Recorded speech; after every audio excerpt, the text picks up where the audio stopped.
What's up, everyone? It's been a couple of weeks, I guess. 2 weeks since the last stream. So I have some time off and doing some Tryhackme on my side, on my free time off stream, and also taking time to enjoy doing something else than cybersecurity and stuff. But we are back for the grind.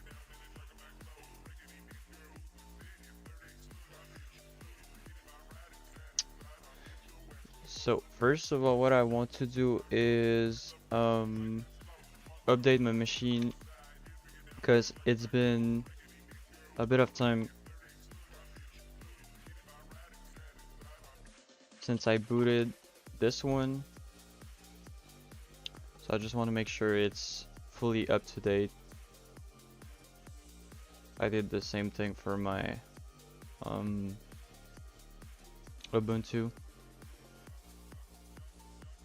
Let me know if there's something wrong about the stream, if there's something weird. I think the sound seems good. Quality seems good too. Let me know if there's something I don't see.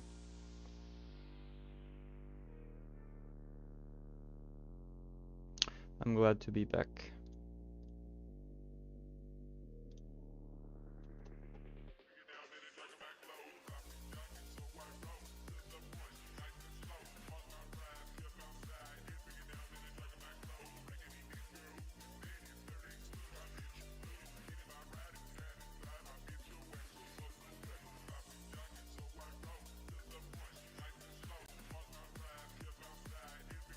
Okay, so we got a little update and stuff, little upgrade.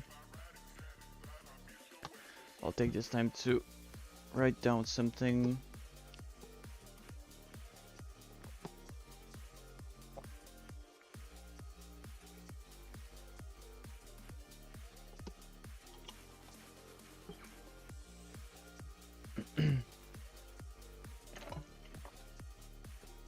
Let me know how is it going for you guys.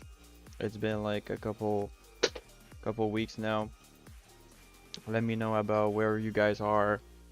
What did you achieve? What are you working on? I'm curious about all that. I want to get some news.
Alright.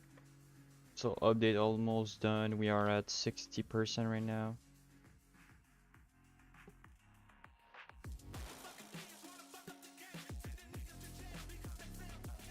I was pretty busy in the last week, so I wanted to take some time off, like I said, and enjoy doing something else after my day at work.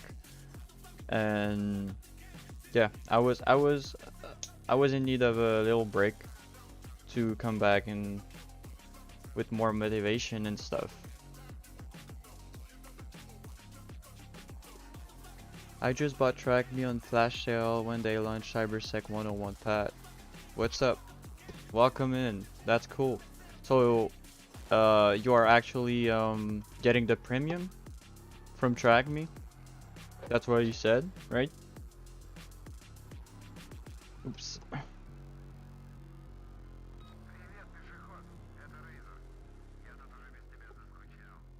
Hope your day is going well.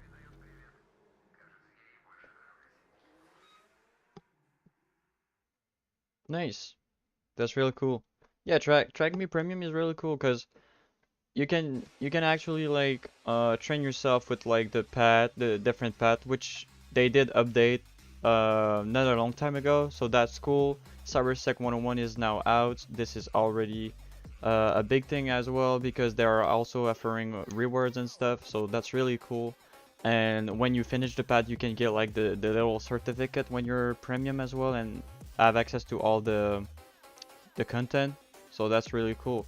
I just completed the full beginner path like 2 weeks ago, and I did complete as well the introduction to cybersecurity. It was like back then in January, but I did a little post about that, and I was pretty happy of this competition, as well as doing like other stuff like little bugs on the side, CTF, KOTH, and stuff. So yeah, I was pretty proud about it. I have an internship right now studying web security. I'm planning on studying Tryhackme from the start, taking notes along the way. Thank you, man. Yeah, congrats for the internship. I will really enjoy to land an internship or anything related to cybersecurity. Right now I'm working as an administrator and a tech support for a company since 3 years now, almost 3 years. And yeah, I'm just trying to make my way in and show people that we can learn from the beginning. And like, I mean, all the things I've learned in administration from like sysadmin and network admin is really cool and is really helpful for all the stuff in cybersecurity I'm doing. But it just seems like sometimes some of the thing in cybersecurity is really hard. So yeah, you need to be consistent. And what is going on with my tab? Is it just me or I cannot even drag it? Is my machine broken?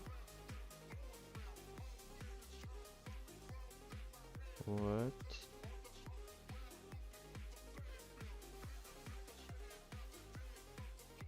I cannot even switch tabs.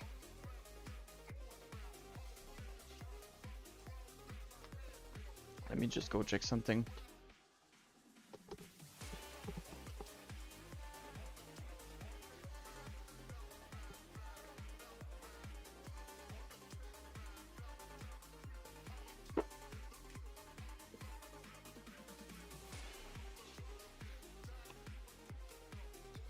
Alright.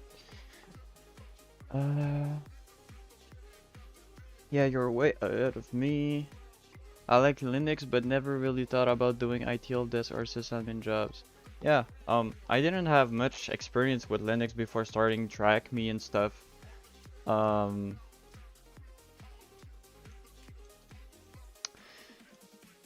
I don't get why. Okay, is it? This is weird. Is my machine broken? I cannot even drag the window. What is going on? If I put like full screen, what happened? What?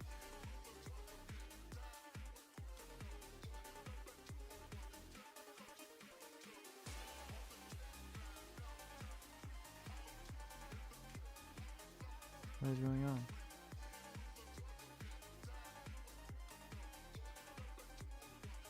My VM seems to be broken.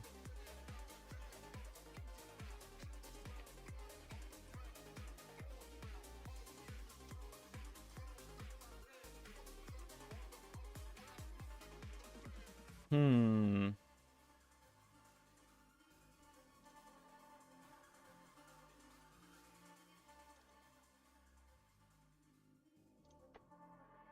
Why is it not working? I'm trying like to switch tabs to like put my VPN in a certain tabs and then open Tryhackme on another one, but it seems like it's preventing me from switching between the different tabs. It was not doing that before. I don't know if like that upgrade or stuff did impact that. What's up, Pebble? How you doing? Yeah, it's been 2 weeks now. I was giving you guys some advance, some chance.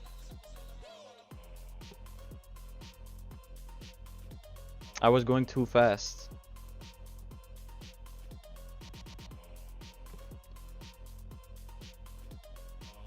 Okay, my VM seems... I don't know if it's broken or... There's definitely something weird about it.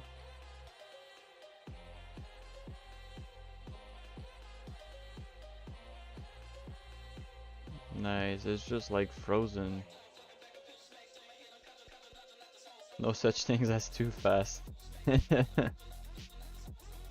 You're right. Wait. What is going on? There's definitely something wrong with my VM. Can't even boot it now.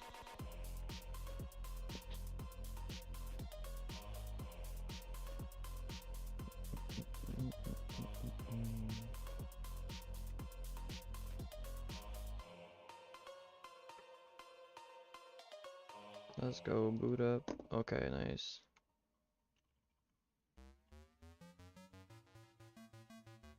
Is it working now?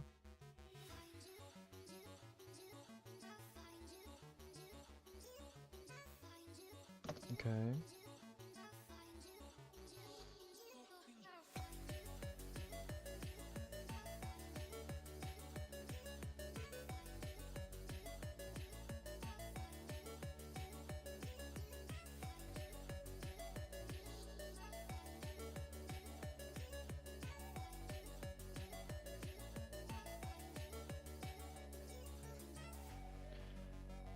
I'm searching for something. Okay, I can't even type. Bro, my machine is destroyed. What is going on? Wow.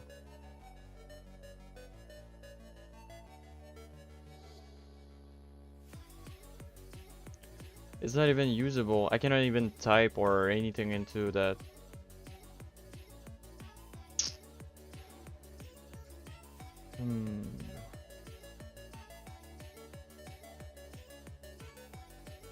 Maybe it's my VM player that is going crazy.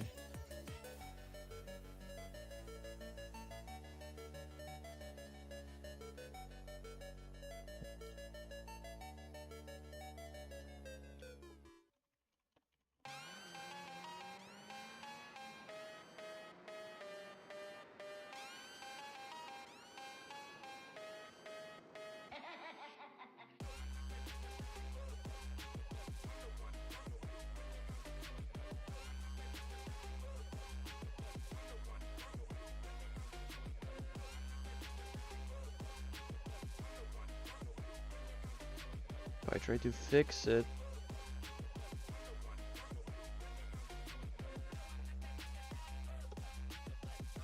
what's the equivalent of VMware tools on oracles? Good question. I don't even know.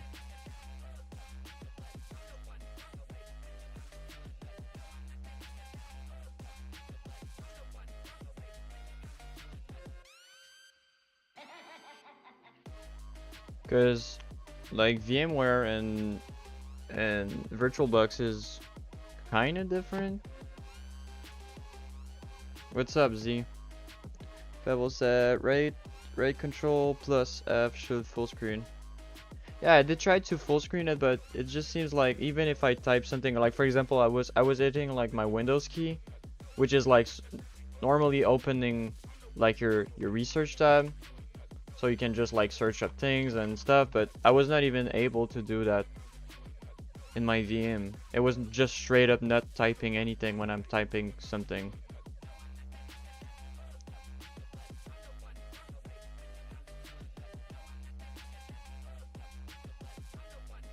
I installed the latest version to see.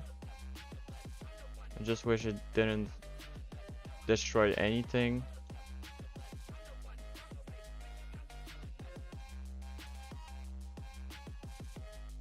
Let's try it. I remember I had like some issue in the past and I just like straight up updated my VirtualBox to the newest version and it fixed like everything.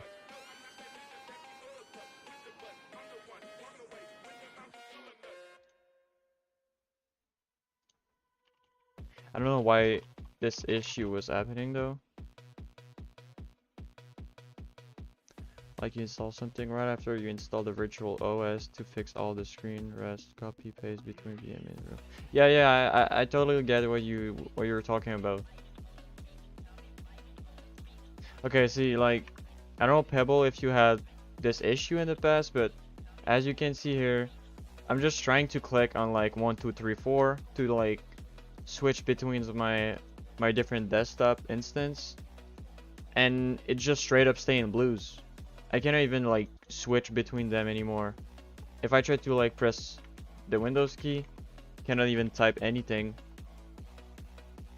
It just straight up broken.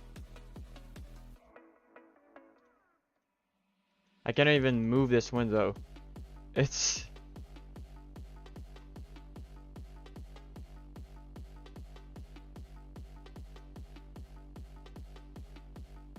just typing, I think, in the terminal, yeah. If I try, can I open Firefox? It just straight up opened 2 instance.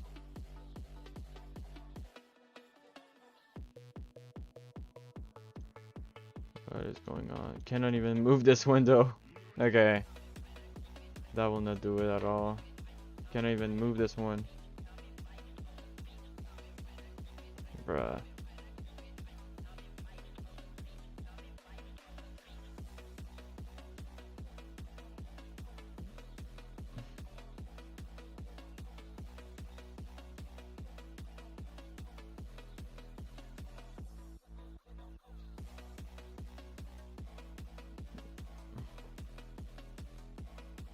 I think the update broke it.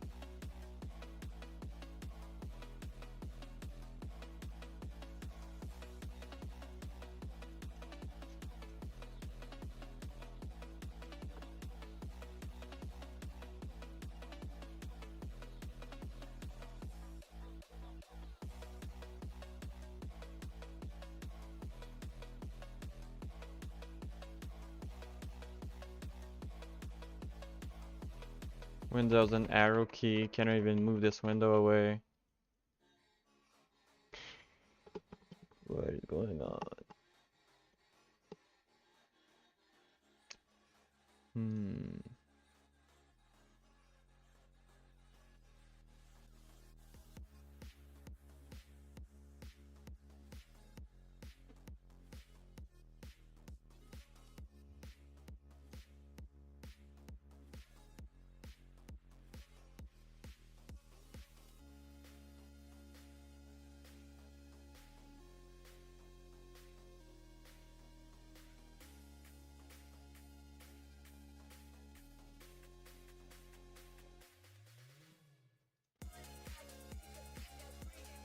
I try that.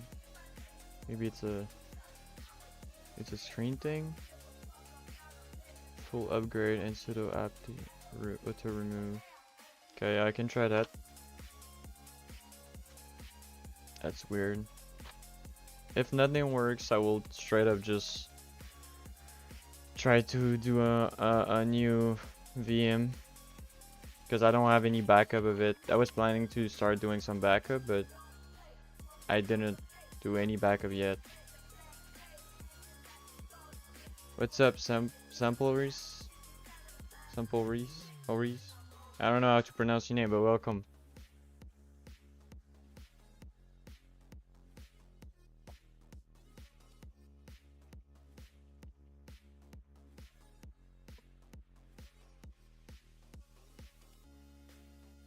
I'll straight up copy your command.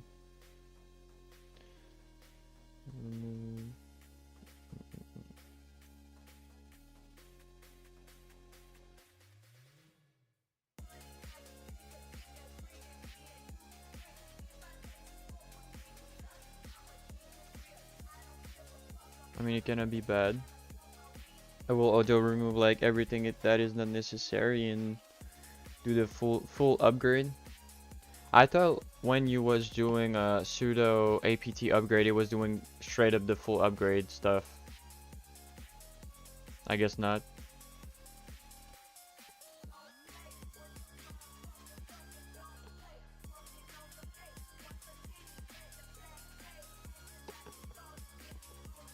Thanks for the comment.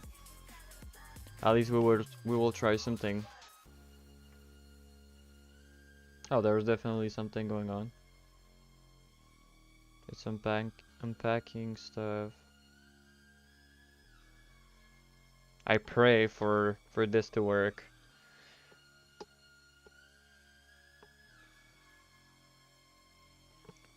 I'm taking some notes at the same time.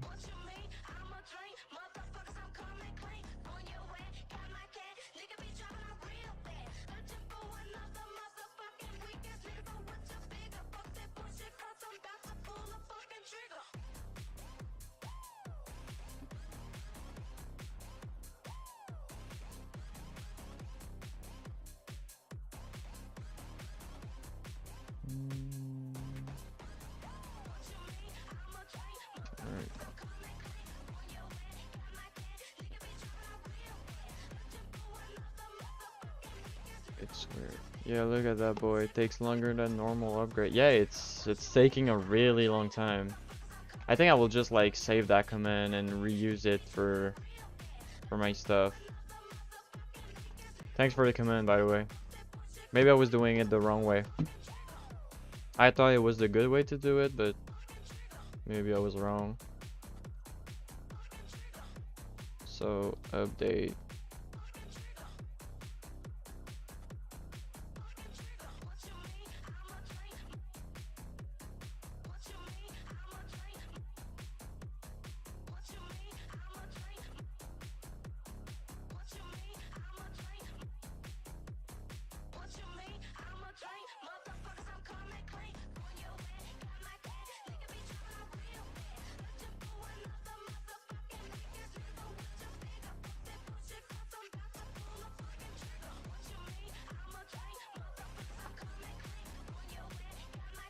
Alright.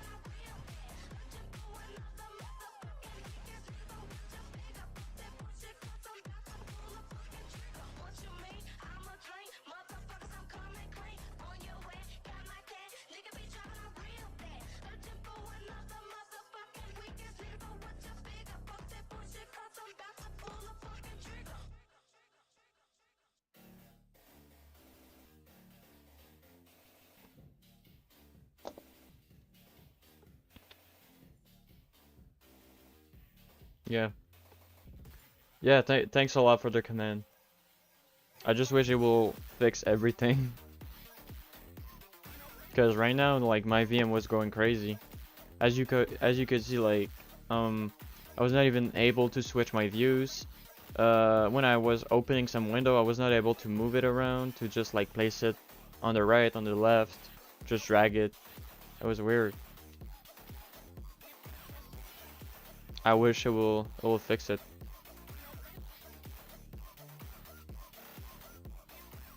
That's crazy. There was already like some people in the stream and stuff, and it's been like 2 weeks since I didn't stream.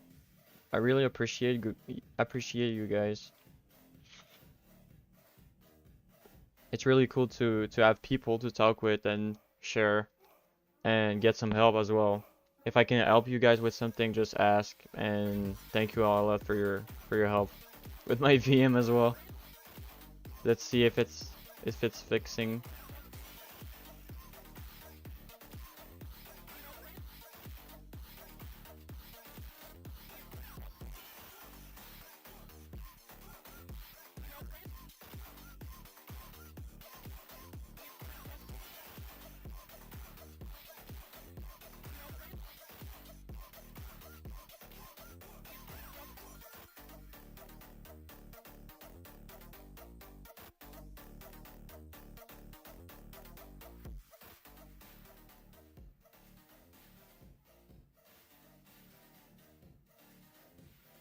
Guys, I need to show you something.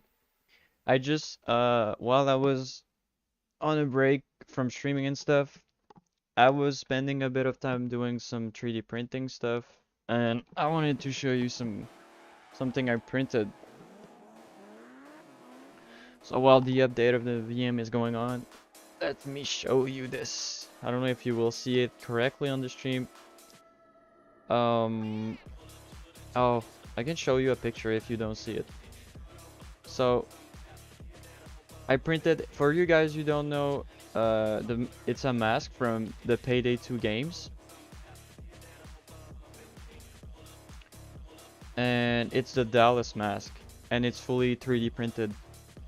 I don't know if you can see it. Let me adjust it.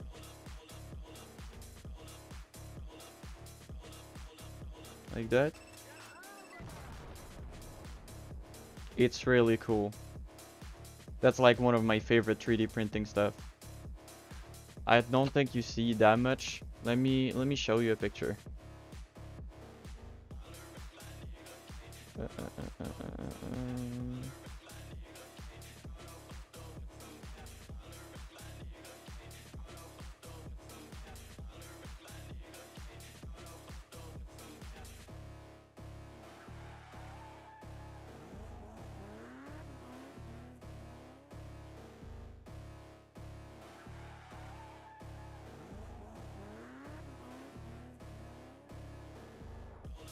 Where's the picture?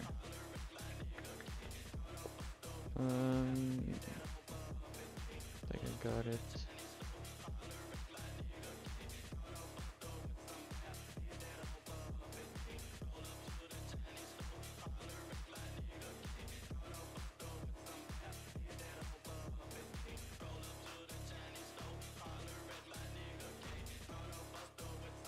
Oh, there we go. I got it.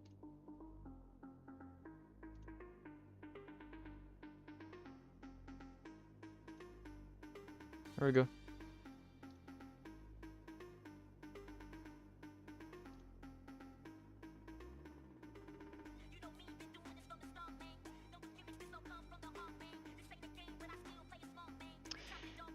I really love it. I will paint it so it looks exactly like the masks from the game. So I will need to get like some spray paint and stuff. I really enjoy the 3D printed stuff and some project like that. That was one of my favorite ones so far. So I wanted to share it with you guys.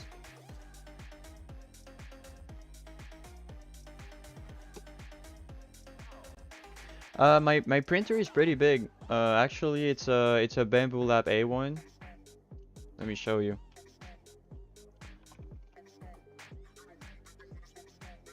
So it's this one. And yeah, it's kind of big. It fits on my face. It's a bit, I did reduce it a bit because it was not like fitting with the full size. So I did it like 80% or something like that. And it was on this printer. I don't have like the color, the multicolor print stuff. I only have the printer itself to print like one color. But it works really well. And it's kind of, it looks small, but it's kind of huge. And you can print some really cool stuff with it.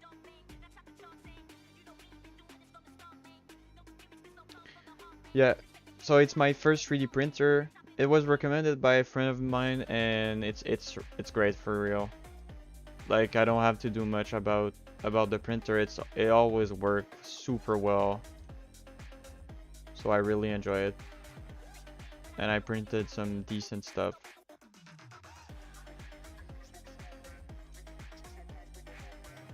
Yeah, I need some color.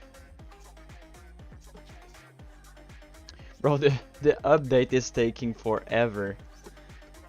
But it's fine. It let me sometimes to prepare, take some note about stuff I wanted to, and also talk to you guys.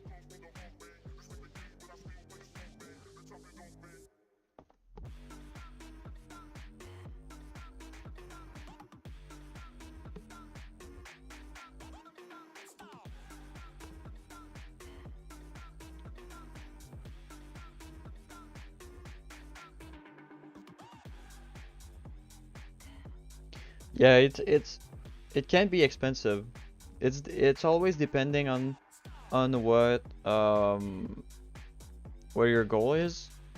For my goal was to be able to print some like day-to-day stuff or just like props that I like from games or hacking.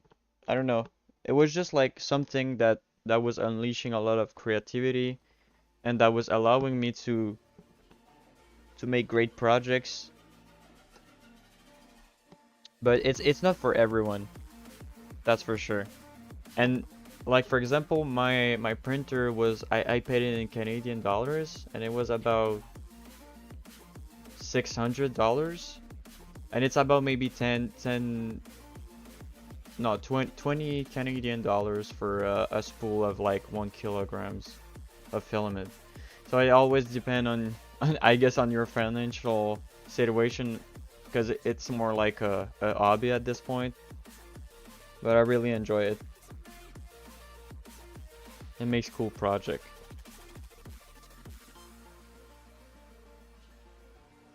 I wanted to have like some stuff to put on my walls and just make my setup more my own and have some stuff that I like around it.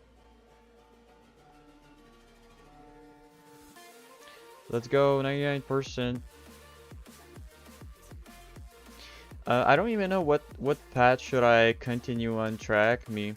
I don't know if I should start like the Cyber 101. I was also like continuing the web app path, like web essentials. I think I'm like at 70% or 80% of the web app. So I don't know. Do you guys have any recommendation about which path I should take?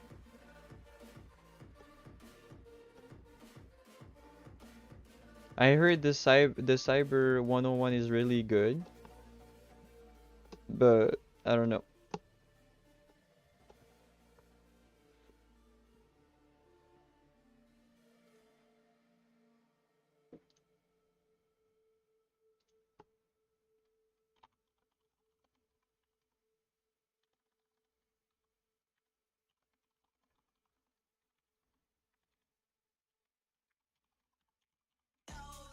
Damn.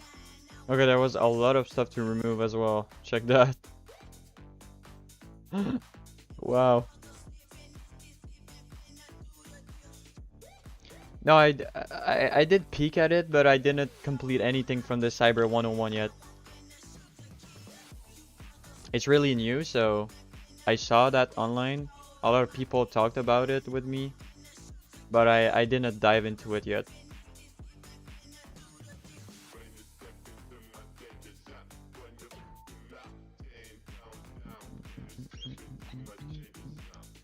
I know that I saw like some people already finishing the Cyber 101 after like the first day it was out.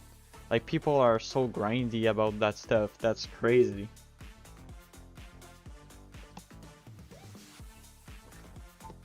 But it's cool to see like people enjoying new content as well.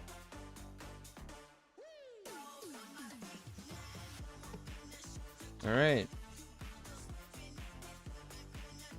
So everything's done now?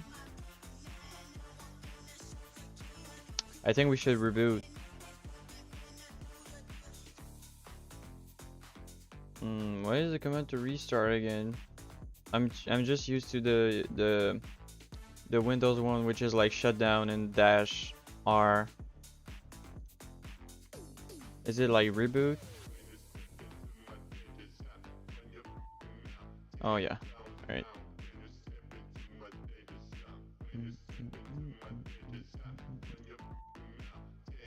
Nice, thank you.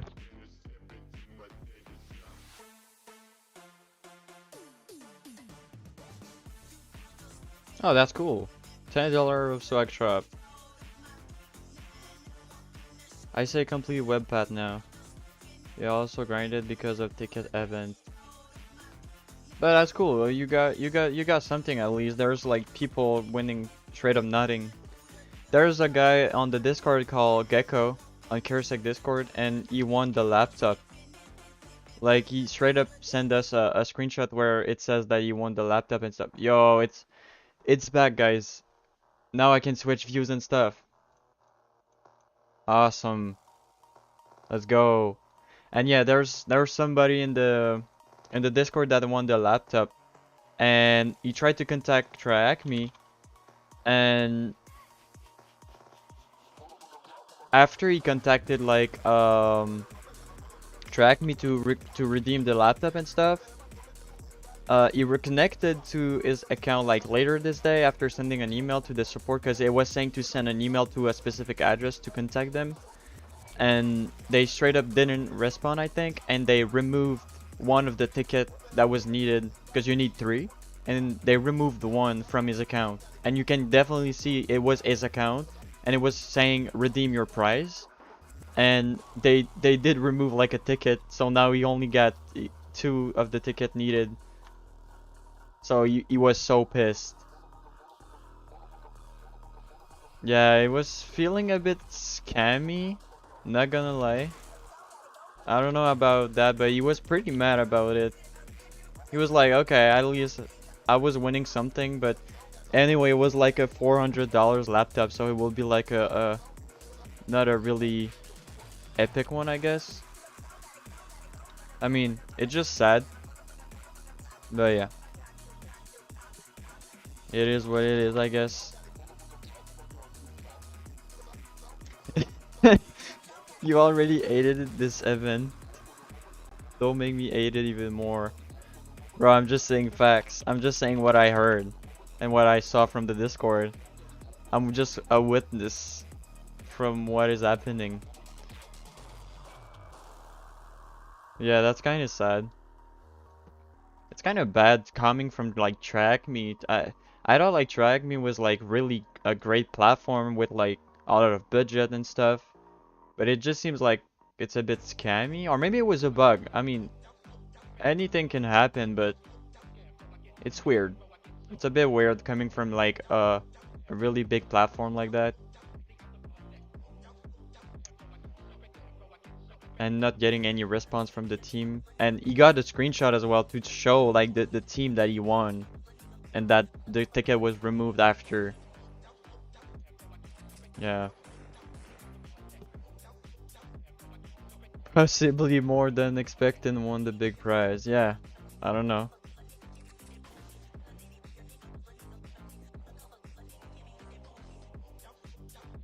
I don't know.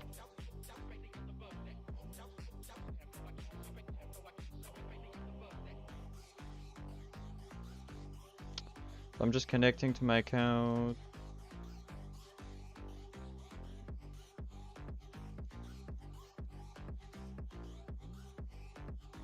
Alright. Are we in?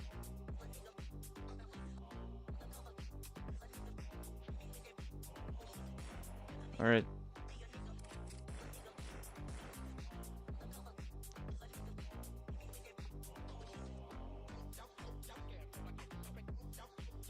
Let me fix something.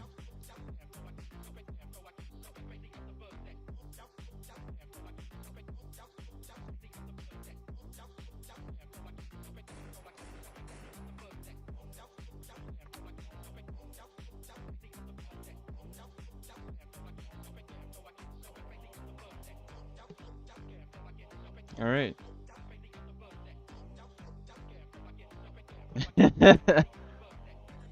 I mean, it doesn't really matter that much. I know like it's a small community and stuff, but I just want to expose as less as I can. Even if you know like my name, you can go add me on LinkedIn and stuff. It will be a pleasure to connect with you and stuff. I don't really care. Like you can just like do a little search with my face, because I'm already streaming with a webcam and stuff, and you can find my profile like really easily. It just like I don't want to overexpose my stuff and just say, hey, like look at that. I want to keep like personal stuff personal and professional stuff like I know. I mean, I think you understand.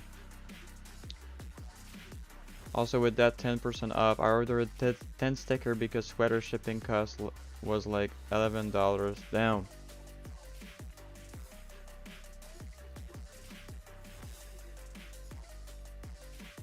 I started the sock learning pad as well. So as you can see, there's like 35% down on the cybersecurity 101 because there was some stuff that was being reused from others path that are already completed. So let's continue the web fundamentals because I think web stuff is like my weakness in a way because I didn't do that much about this. Okay, so this was done.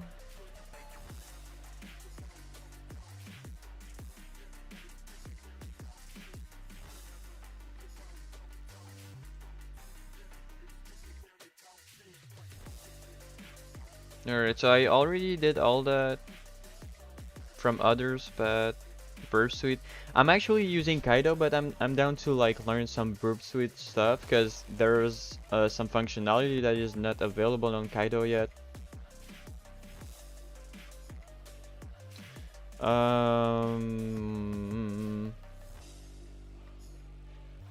Let's start with like the next one on the list. All right.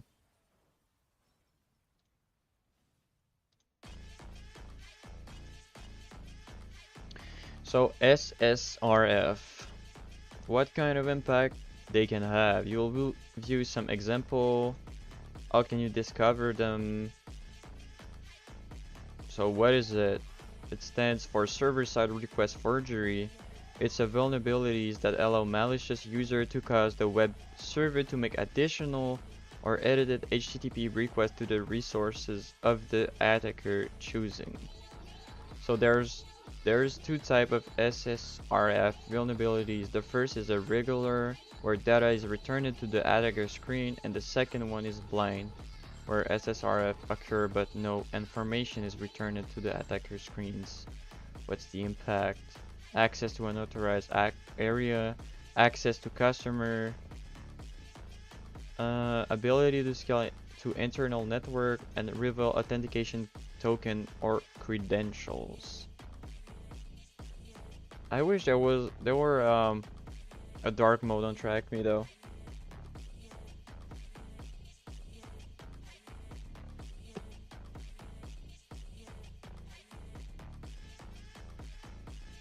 So let's answer those. Let's go. 2-day streaks. As opposed to a regular SSRF, what is the other type? So it was blind? Because that was the one that is returning the data that you can see. And the second one, which is a blind one, that occurs but doesn't give us back some information.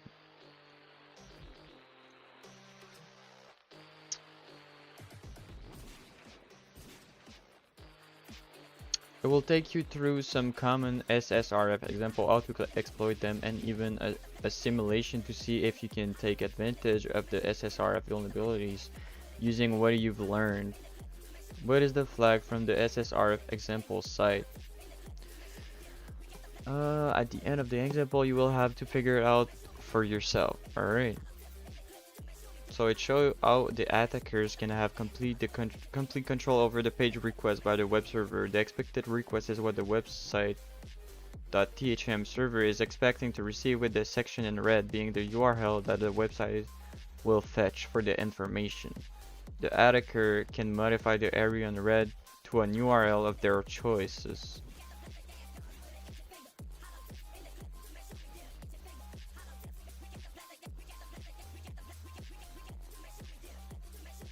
Okay, so they are requesting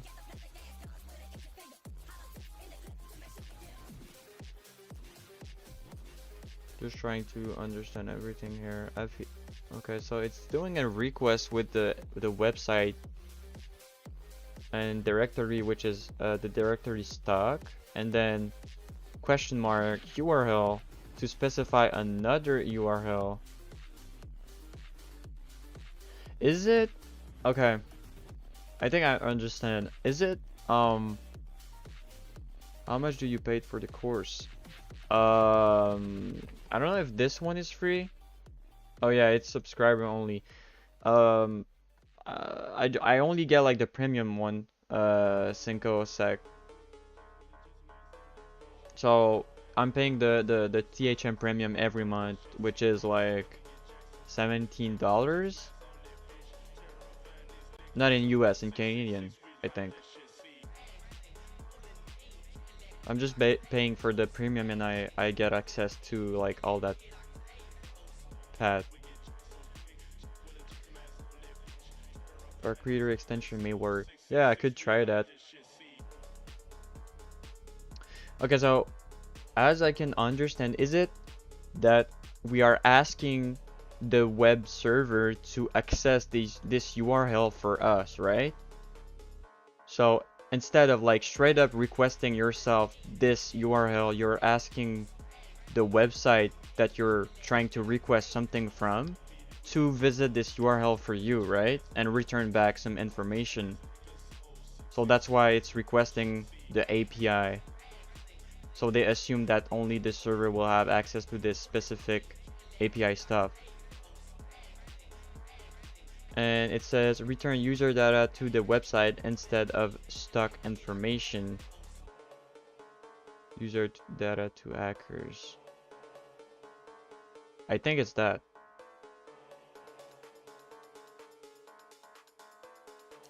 Hacker request THM stock URL users.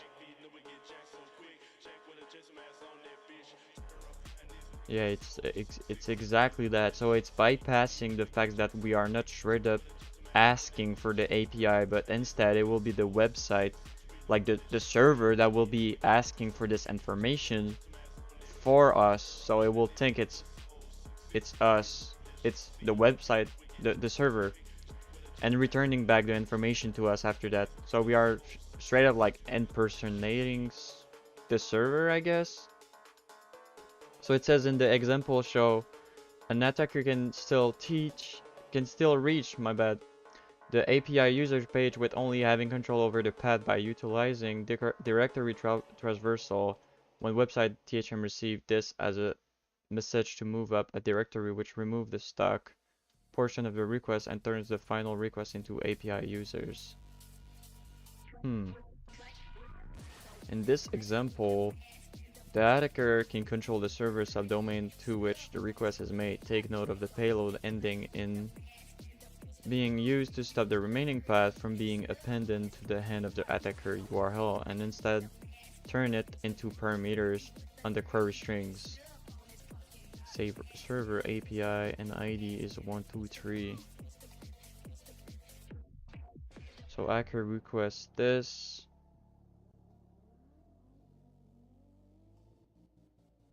So this will be the request. API stock. Okay. Going back to the original request, the attacker can instead force the web server to request a server of the attacker choice. By doing so, we can capture request headers that are sent to the attacker specified domain. These headers could contain authentication credential or API key sent by the website that will normally authenticate to API website THM. So hacker request asking for hacker domain.thm to website request data from hacker instead of API website, revealing the API key.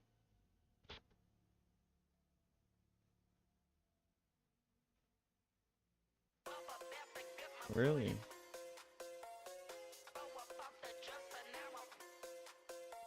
I'm not that sure about that one. So we are querying exactly, the server is accessing the resources. No, you can use this to scan for internal ports or even access local file with the file scheme. Nice. Thanks for the explanation, Pebble. Aureli, welcome. It's about making the server intended requests and benefit from it. Sometimes you can discover a new asset or you can change other attacks. Depends on scenario. Normally you will need to exploit a functionality on the server that requests from other remote resources.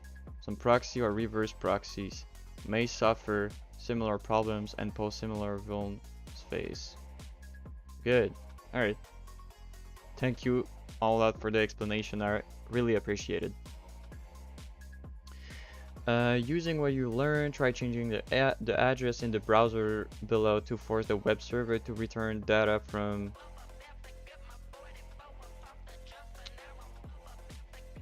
Okay, if I go back to here and type URL and change this to.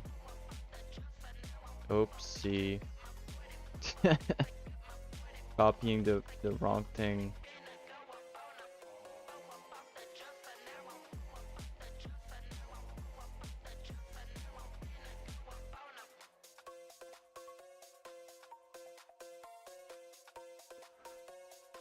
Try changing the address in the browser below to force the web server to return data from this.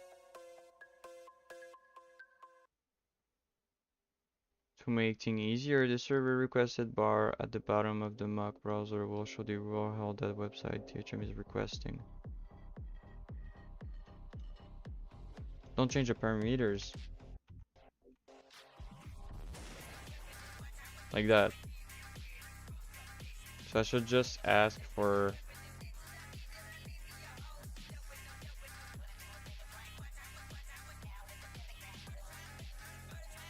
this, I guess.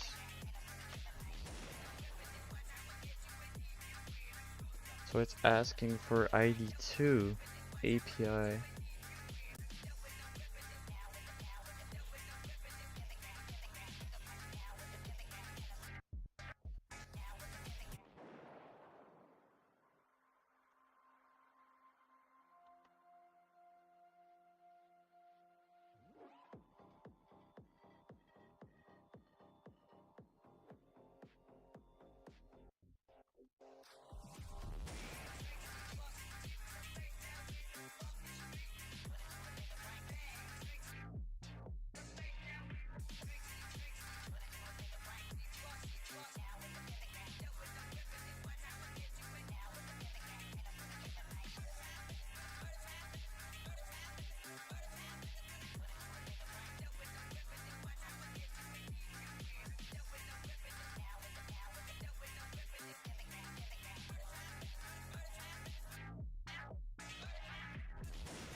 What am I doing wrong?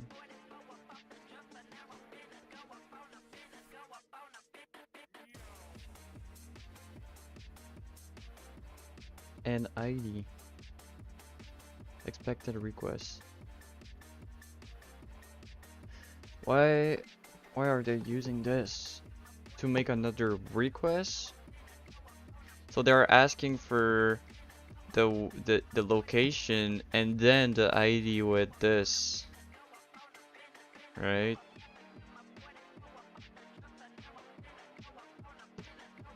So I should have something like this at the end.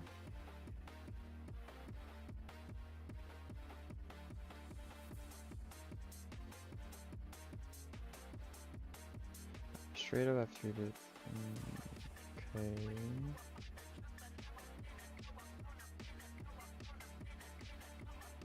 And ID equal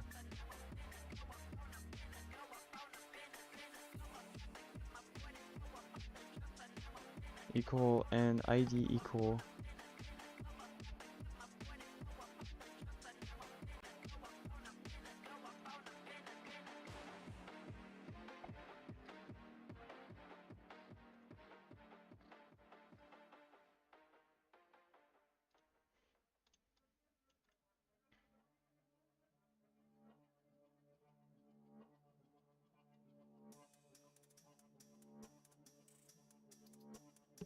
So it will be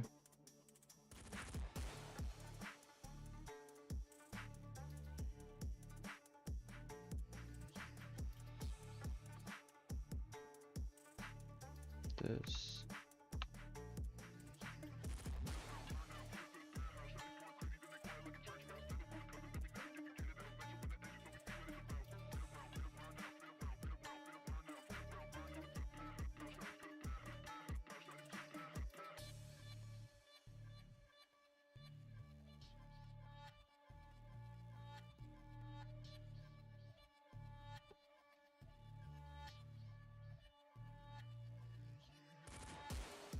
What am I doing wrong?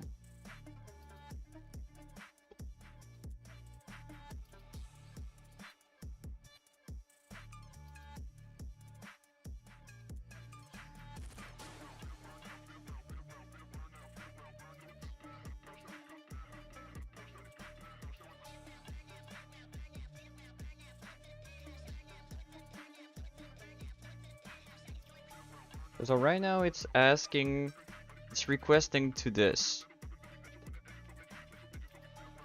And what we want to return data from this. So if I try to copy that into this parameters, press enter. Okay, so it's still asking for API item and then ID2. If I remove that, still the same thing.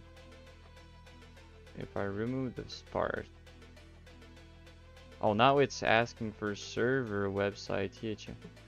Okay. But why with the HTTPS it's not working at the beginning?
So ID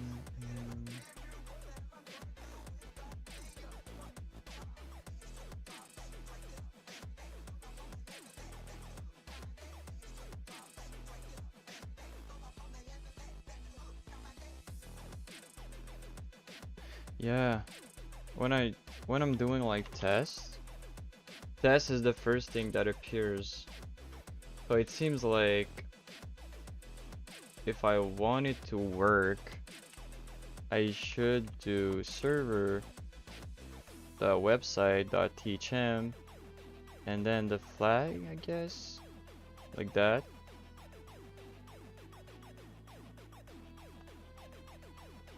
So it's still asking for API. Is it because I need this to like bypass it? Oh, ID. It was added. But it's still asking for 2.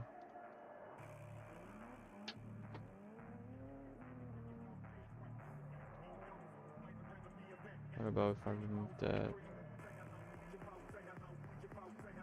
I don't know.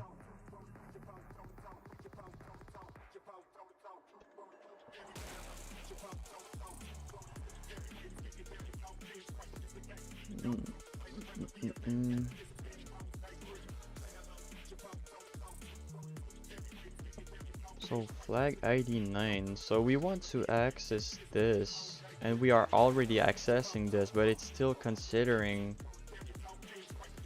the first thing.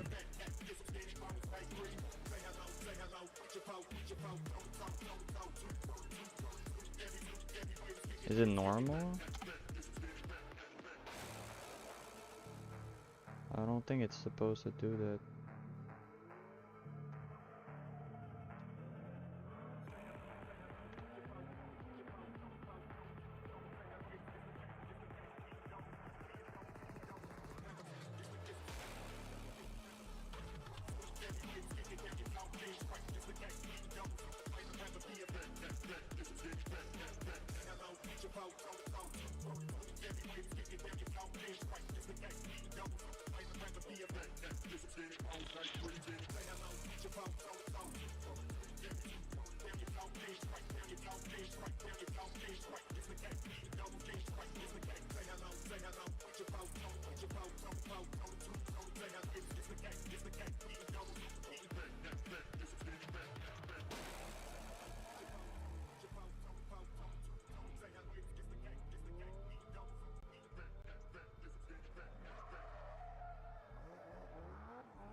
He dragged her right to me and fucking shook my hand. Super slushy dancing on my dick and also shaking that. Lucifer, he dragged her right to me and fucking shook my hand.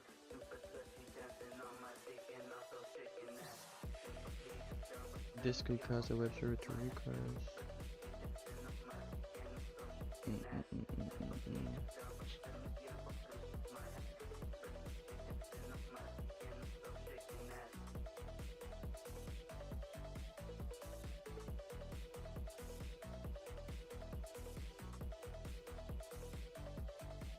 And flag.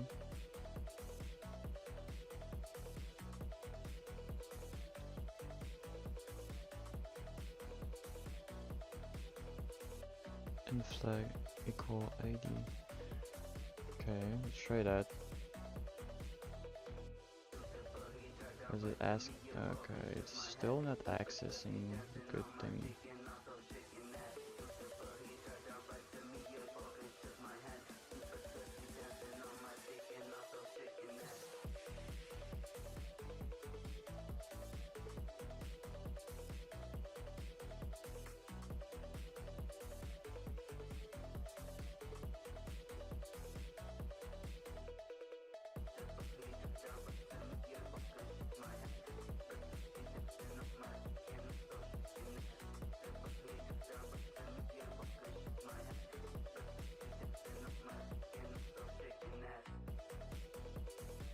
It's filtering your response. Everything you enter just get put in a subdomain. But you can probably put the whole thing in there without the URL scheme and use this to set the remaining stuff to a non-existent parameters. Like this. So the beginning of your of the command you gave me is like filtered for some reason. So I got like /flag, like dash /flag ID.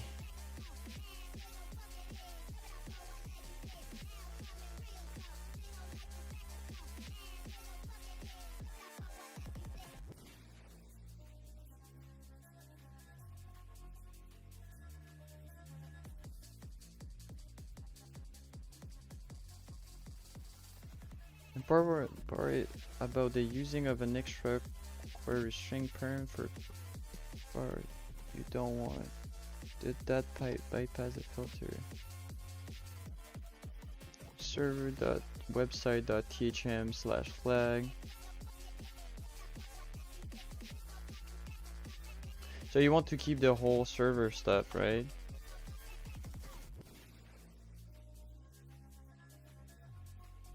Oops.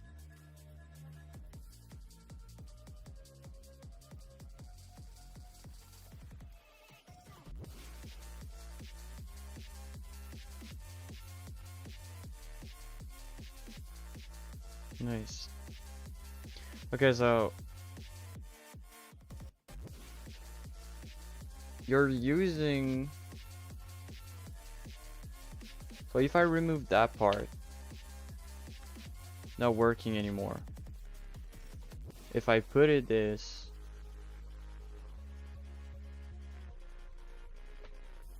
okay. Let me redeem it, but I want to understand fully here. So seems like this part here is just straight up like escaping the. I just kept. You can think kind of. Okay, so it's for bypassing the filter, in a way.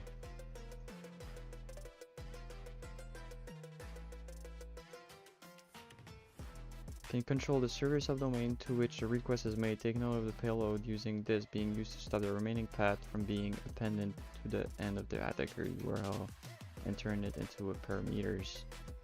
But in here, the request is done to server.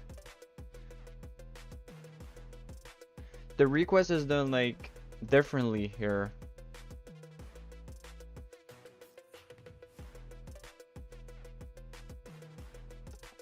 As you can see, like here, for example, it's trying to access the API website THM, which is like a subdomain, like he said, and they're using this to put a command, I guess, to escape it and execute another parameters, right?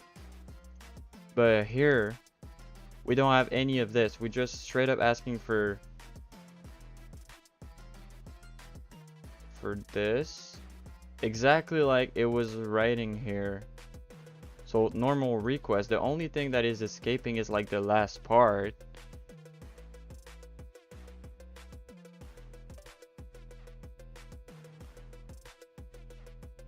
Because I thought like this will be used just before the ID, for example. Oops. Like that. I didn't think about it would be used at straight up at the end. Like that.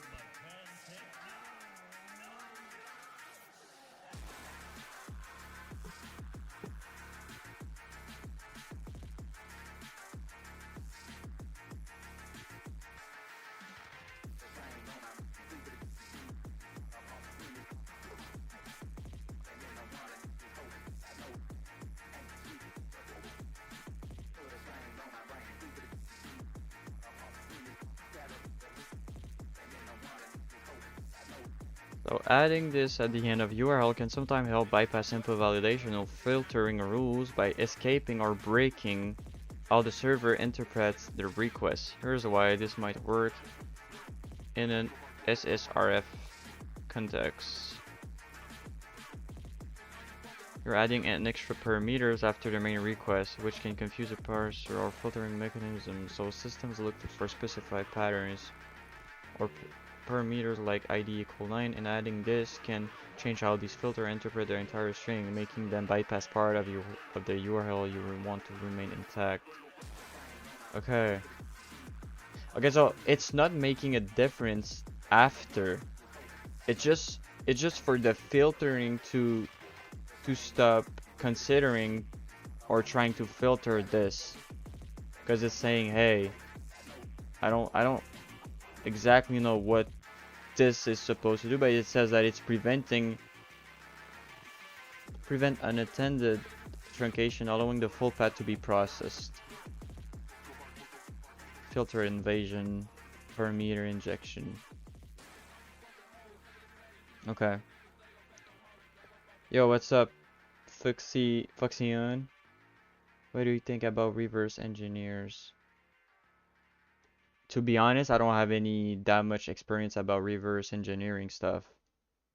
But it looks great. It looks difficult though.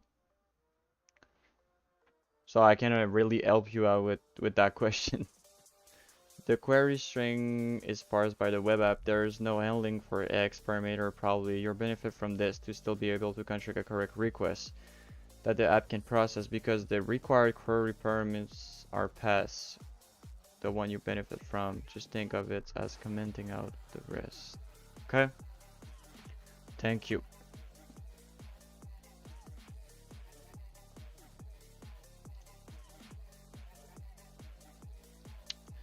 Potential SSRF vulnerabilities can be spotted in a web app in many different ways. Where's an example of 4 common places to look. When the full URL is used and a parameter is in the address bar, a hidden field in a form,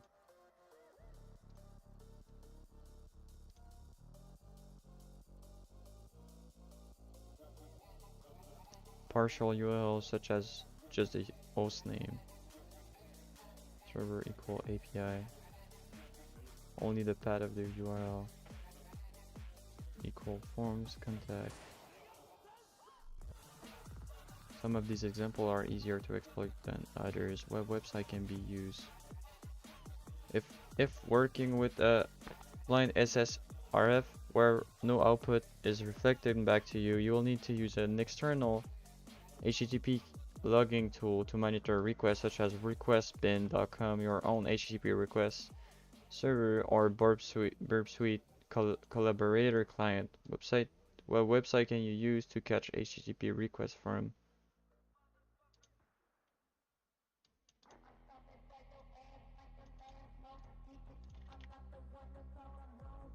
Alright.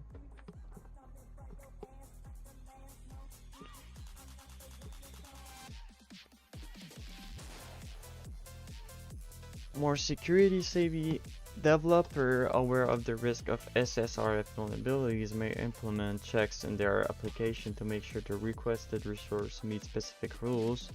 There are usually 2 approaches to this, either a deny list or an allow list.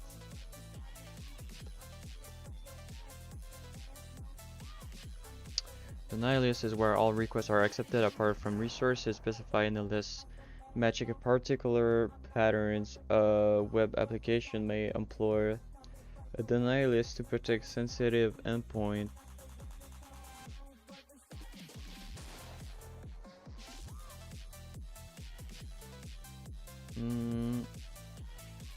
Will appear in the deny list. Localhost. Attacker can bypass a deny list by using alternative localhost reference such as 000. Okay. Or subdomain.app.dns record, which results to an IP address. Also, in a cloud environment, it will be beneficial to block access to the IP address, which contains metadata for deployed cloud server. Just think of it as commenting of the. Okay, so that was your last. You're taking notes. Yeah, I'm trying sometimes to take some more notes, but about those stuff, it's kind of hard for me, I guess, because it's something I understand a bit less, I guess, and I don't really know what I should pick up or not. I could go and web exploit and do an SSRF.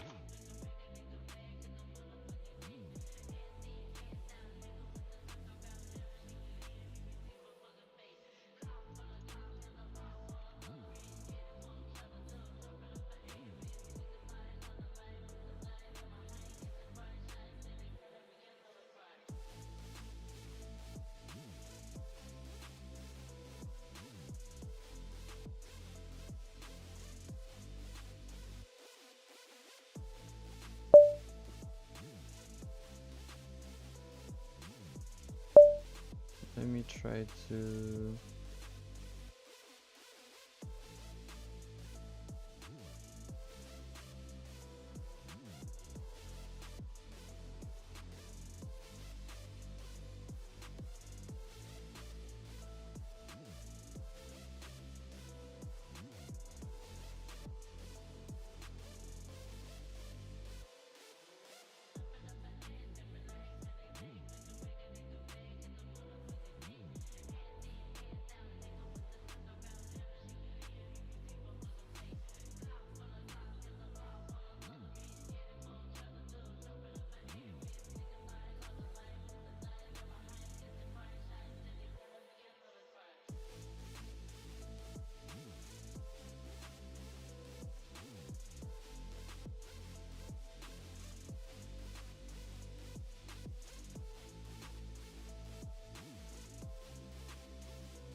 So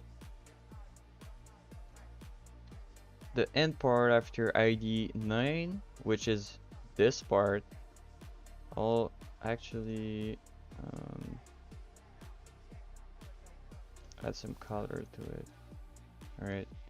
The end part after ID 9 help us to escape validation from the web app, which can lead to the server to requesting for us with the parameters server, website, and the return information that we should be allow. Let's see.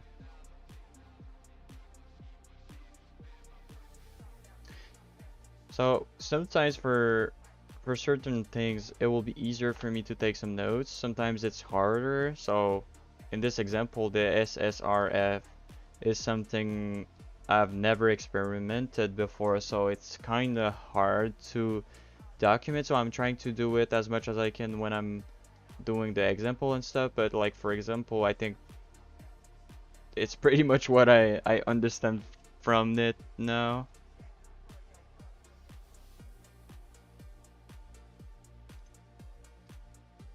Um,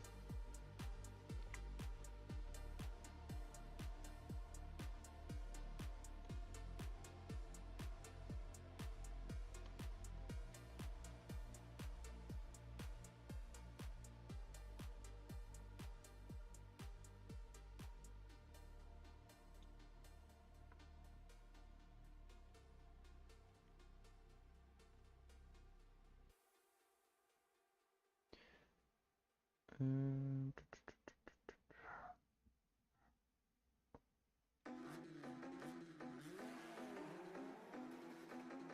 it's a bit big.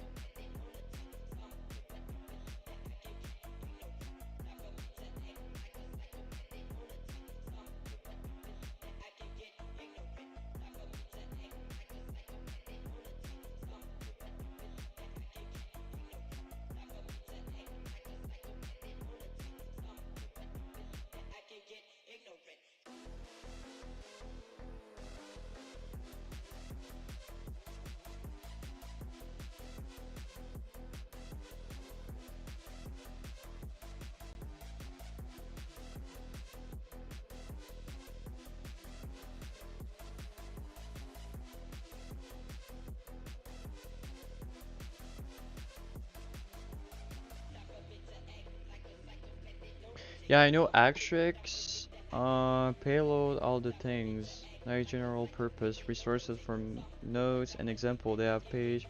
No, I don't know about them, but I know Actrix. It's a pretty popular one. I'm trying to take note for me as well, because I mean, I will be using them, so I'm trying to make it as simple as I can for me to understand and remember when I will go check back to it. Okay, so let's continue. So the deny list was about accepting or it was about refusing some resources. So they said we could bypass it by specifying like address that was pointing to localhost, which is like this, uh, this, or subdomain bound to the DNS records. In a cloud environment, it will be beneficial to block access to the IP address, which contains metadata for the deployed cloud server, including can bypass to registering a subdomain on their own domain with a DNS record that points to the IP address. References are good for notes, and you can type reference with your notes.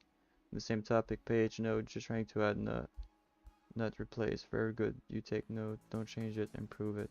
Yeah, for sure. An allow list where all requests get denied unless they appear on the list, match particular patterns such as rule that the URL used and the parameters.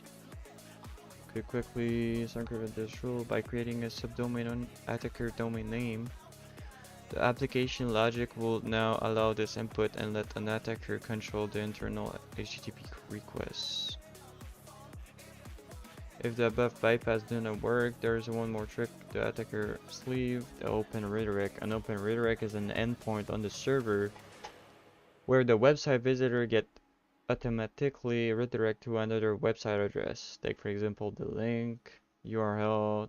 This endpoint was created to record number of time visitor have clicked on this link for advertising.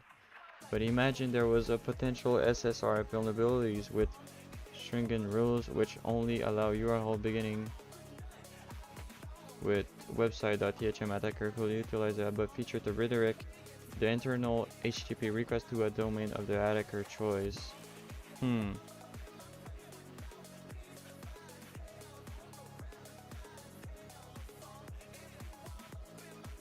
So what method can be used to bypass strict rules?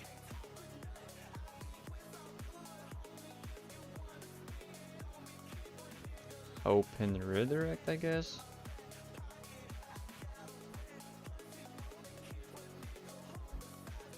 What IP address may contain sensitive data in a cloud environment?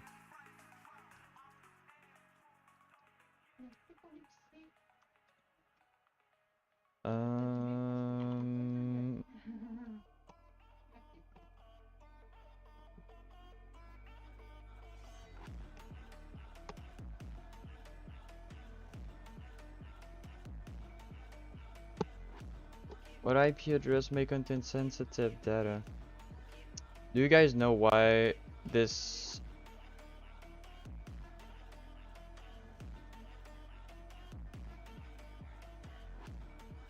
could potentially contain sensitive data in the cloud environment? It's not giving much information about it.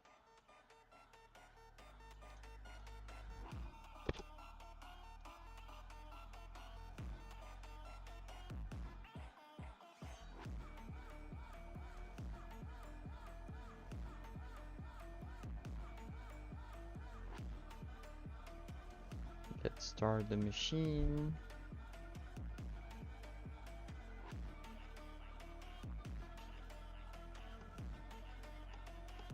Let me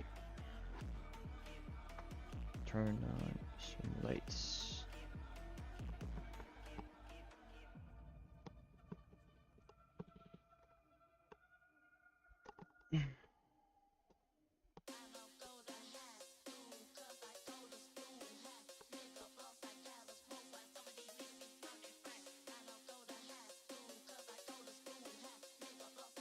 Let me check something. I'll pick up something to eat.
Oops.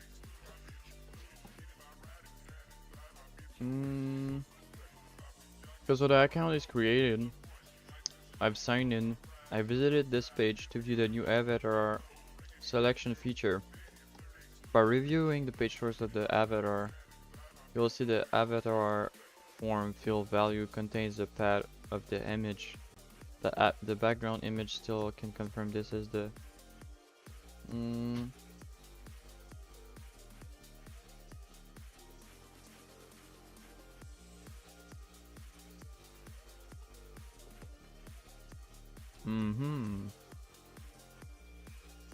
So we can see here it's changed it to success equals avatar.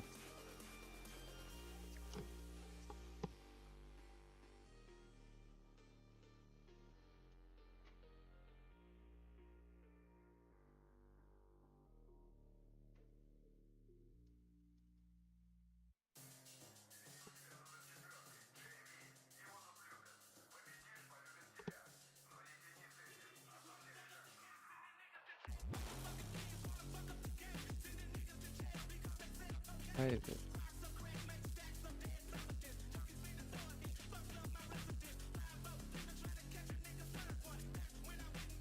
Did it do something?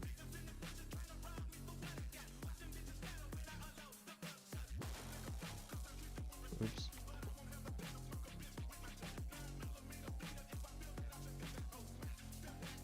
It didn't do anything. I mean, I don't see anything.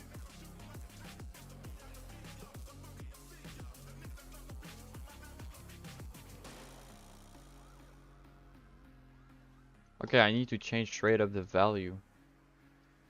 Name avatar and value.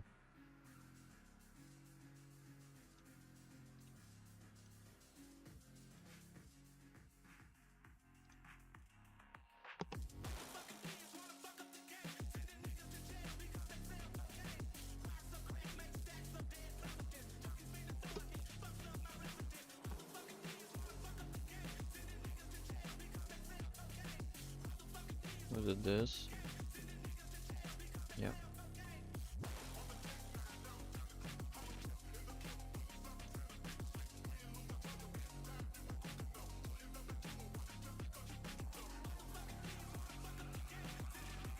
URL gonna start with private.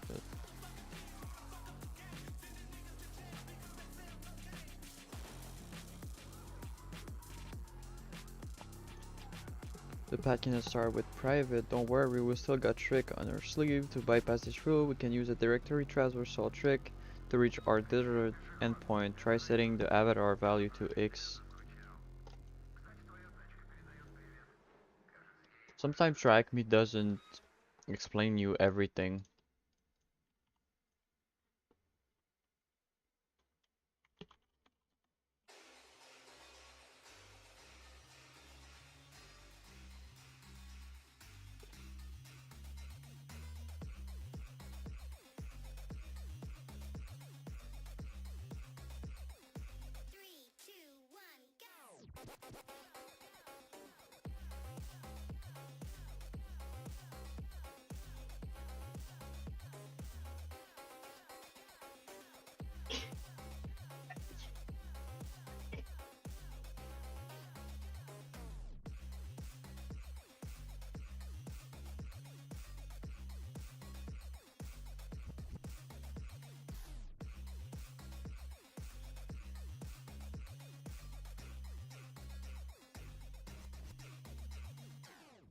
Aiming to navigate up to the directory structure to access restricted folders, in this case, which will be private. So means go up one directory. That's good, I already knew that. Reaching a restricted path, which will be private. But why the X? For example, if the current directory is in var www html x, the path will be resolved. Okay.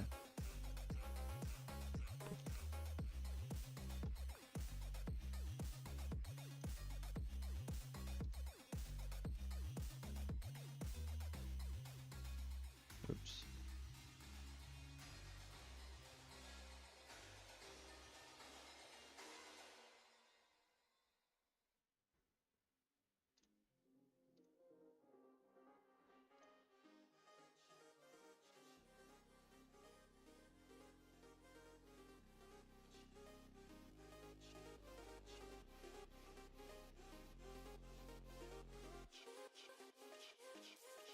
Avatar updated,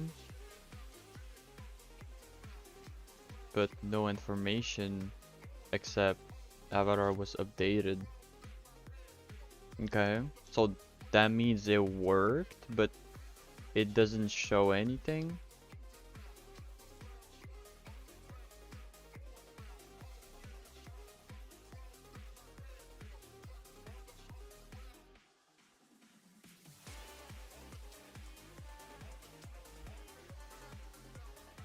During the page source of the avatar form, you will see the current set avatar now contains the content of private in a base 64 encoding. Decode this. Really? That's really cool. Okay. So if I try again to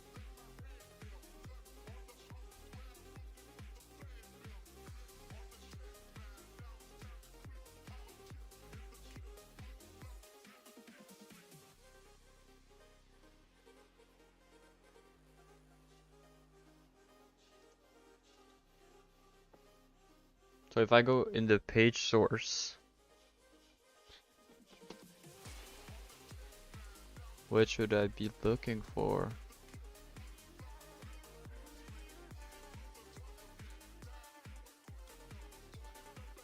Avatar image? So there's one here.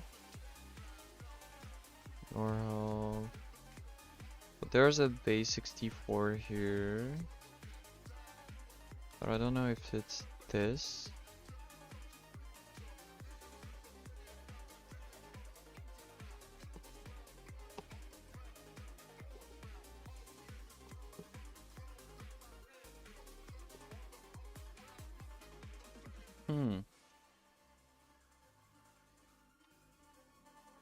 So it asked for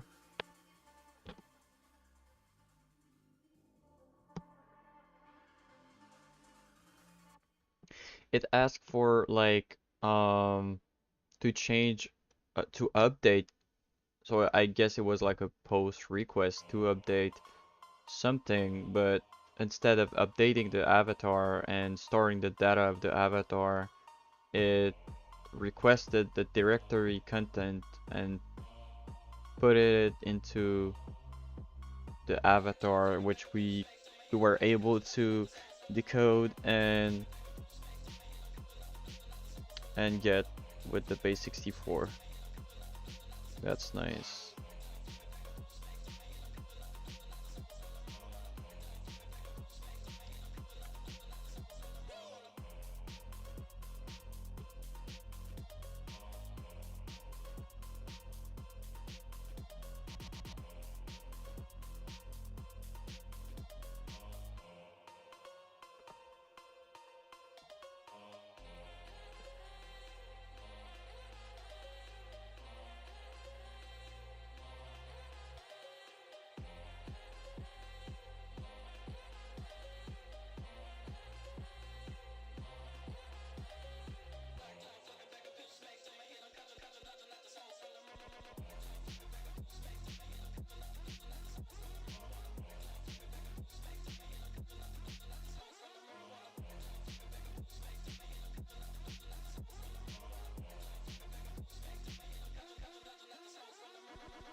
Mm.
I'm just doing something on the side. We'll be back in 1 minute.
Mm.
Alright,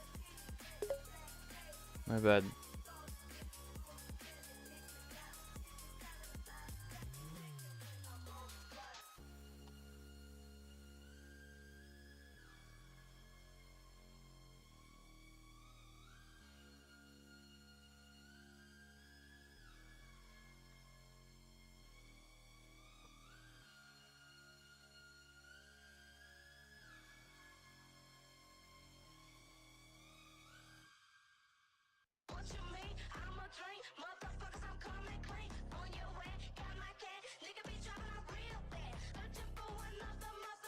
Alright, let's continue.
Okay. It's worth noting that because XSS, so we are into cross-site scripting, so XSS. What's up, Primal? What is going on? What's up? Welcome on the stream.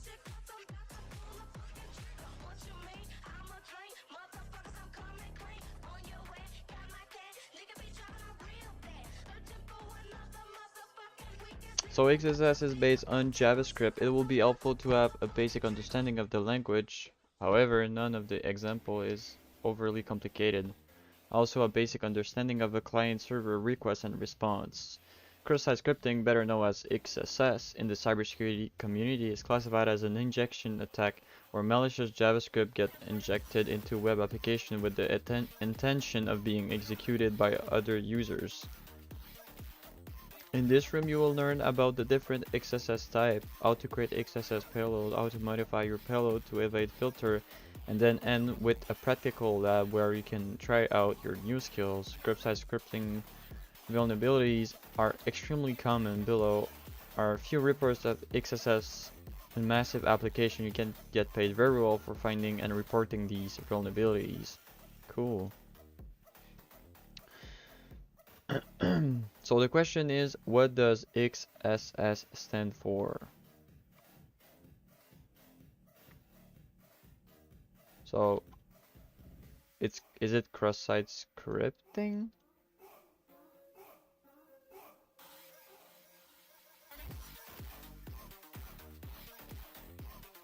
I guess.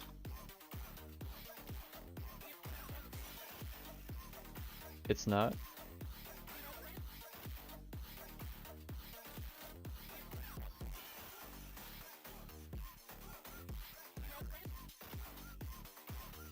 Okay, yeah, it is. I was like, did I miss something about like the name or anything like that? I was like, I know that cross-site scripting is XSS normally, but I don't know if like the XSS letters had like another meaning.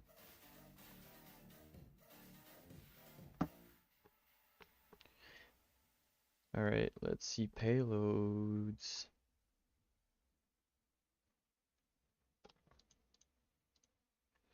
In XSS, the payload is the JavaScript code we wish to be executed on the target computer. There are two parts of the payload, the intention and the modification. The intention is what you wish the JavaScript to actually do. which we'll cover with some example below. And the modification is the change to the code we need to make it to execute, as every scenario is different. More on this. Perfecting your payload task. Here are some examples of the XSS intention. This is the simplest of payload. All you want to do is demonstrate that you can achieve XSS on a website. This is often done by causing an alert box to pop up on the page with some string. Yeah, I remember like when there's like some um when there's like some search bar or stuff like that into like websites, I already saw some people just using straight up this command and doing a search and press enter with this command, and it just straight up pop like a box.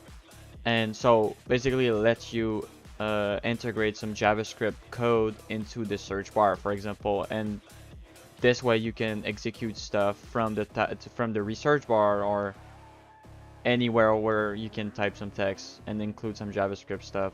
And this way you can use that to get internal access or retrieve some private information from the website and just manipulate those requests, which is really cool.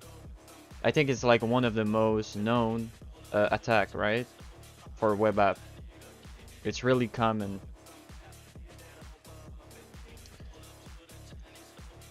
So let's take a note, because also Pebble mentioned that I was not taking enough note earlier. So let's take up some note about XSS, because I think it's a really good one. Really appreciate the support, Pebble, on that, if you're still there.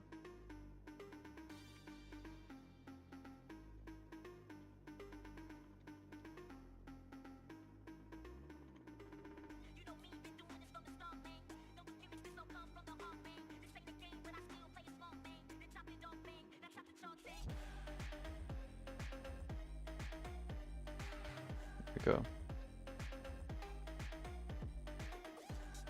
So session stealing. Detail of the user session, such as login token, are often kept in cookies or the target machine. The below JavaScript take the target cookie base 64 encode the cookie to ensure successful transmission, and then post it into a website under the hacker control to be logged.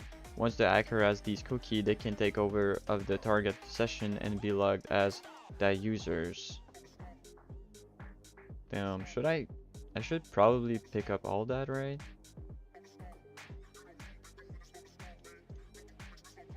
I mean, it's free information, so why not? And it got some great explanation as well. But I think I will just keep all that.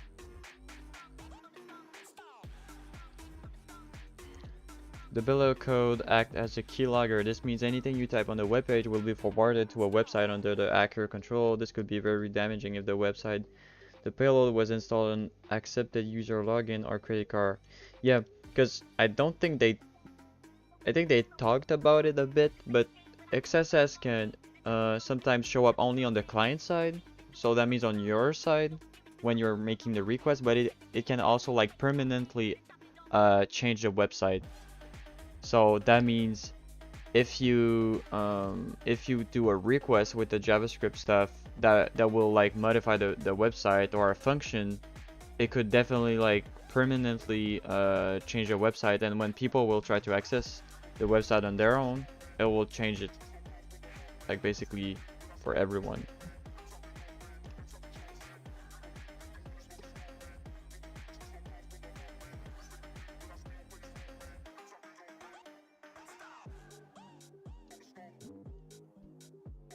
I don't think I will be using that, but I mean, it's always good to have it somewhere, I guess. This payload is a lot more specific than the above example. This will be calling particular network resources or JavaScript function. For example, imagine a JavaScript function for changing the user email address called user.changeEmail. Your payload could look like this. Okay, so no, that's crazy.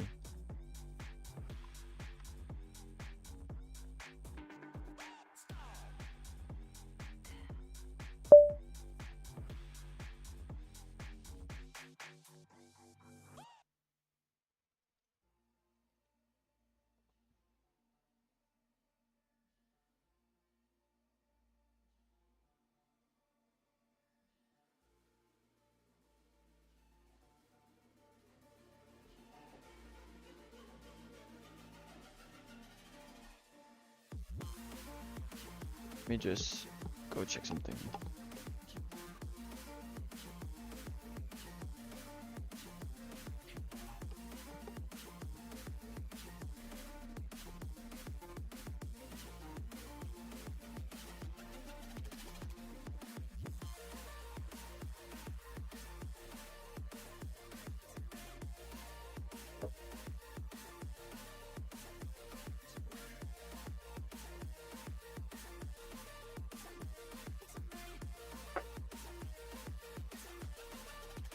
Because I'm actually like printing something in 3D right now, so I wanted to make sure everything is going well.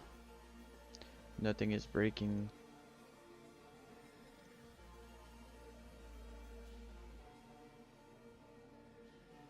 Alright.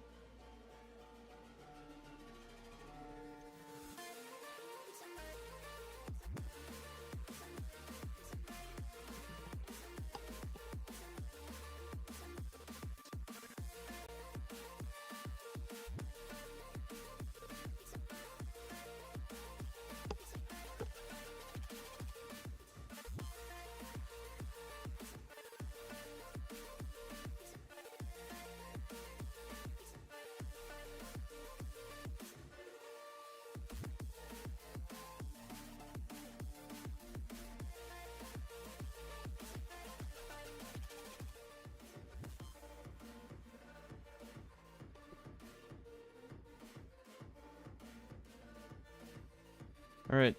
Which document property could contain the user session token?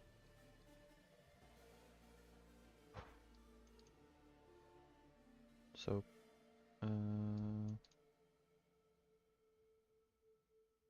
document.cookie.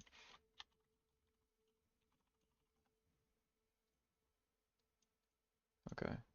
Which JavaScript method is often used as a proof of concept? Alert? Alright.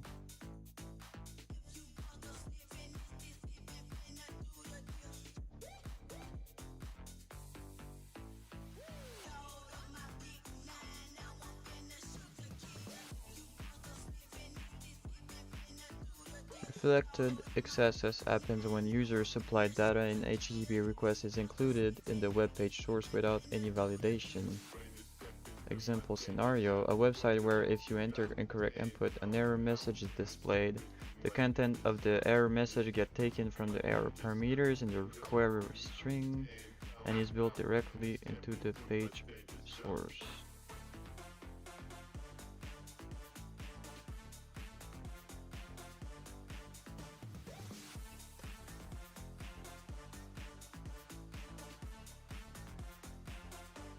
The application doesn't check the content of error parameters, which allow the attacker to insert malicious code.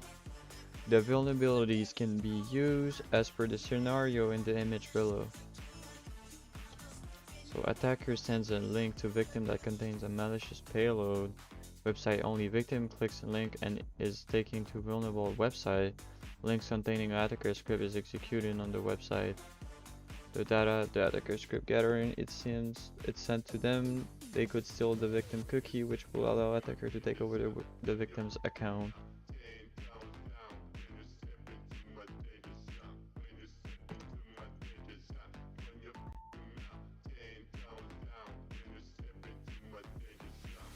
Once you found some data,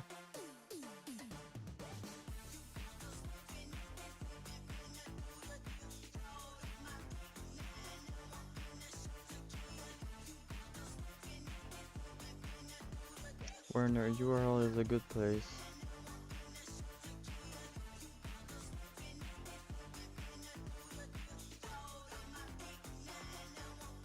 Error?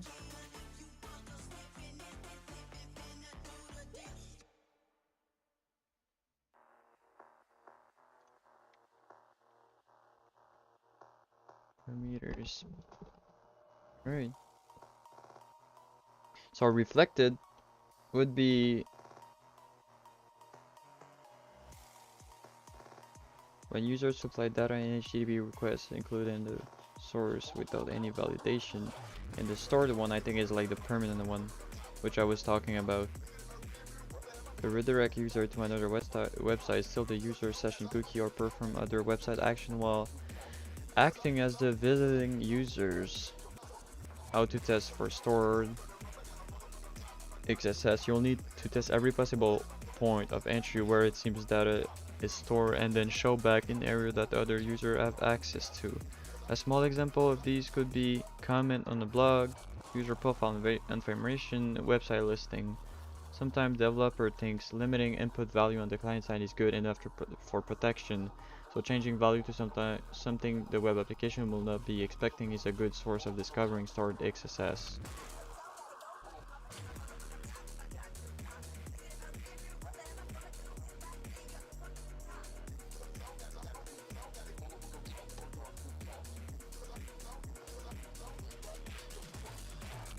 Once you found some data which is being stored in the application, you will then need to confirm that you can successfully run your JavaScript payload. The payload will be dependent on where in the application your code is reflected. How are stored XSS payload usually stored on a website?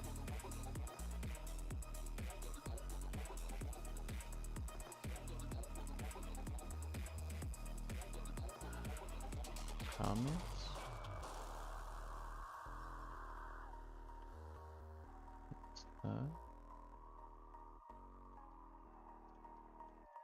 In database. In database. Alright.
Alright.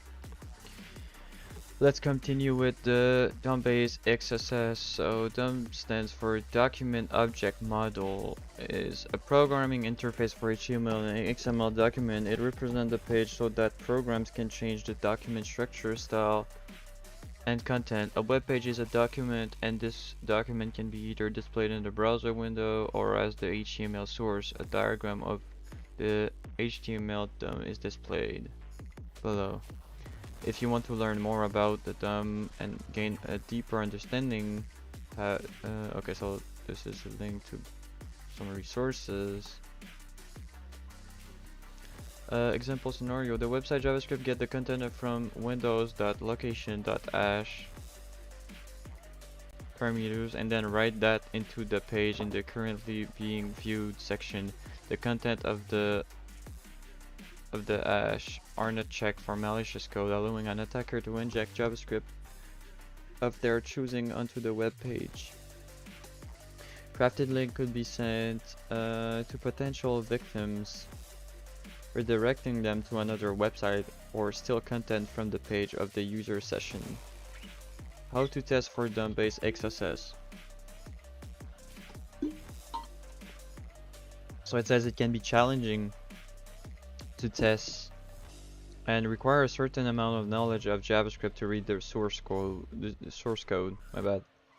You need to look for parts of the code that access certain variables that our attacker can have control over, such as window location.x.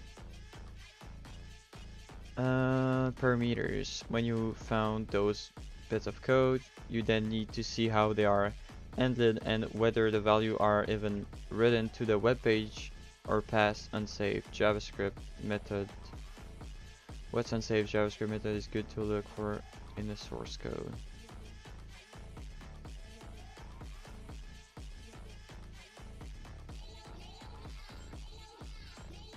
Eval.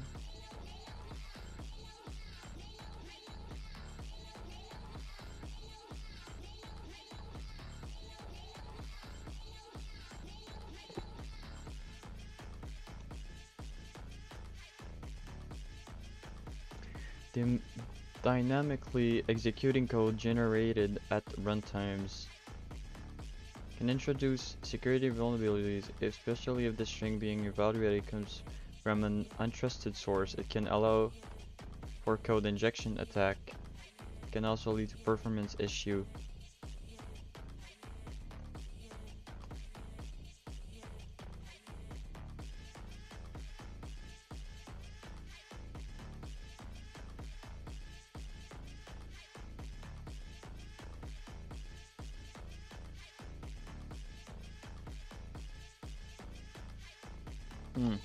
Okay. I get it.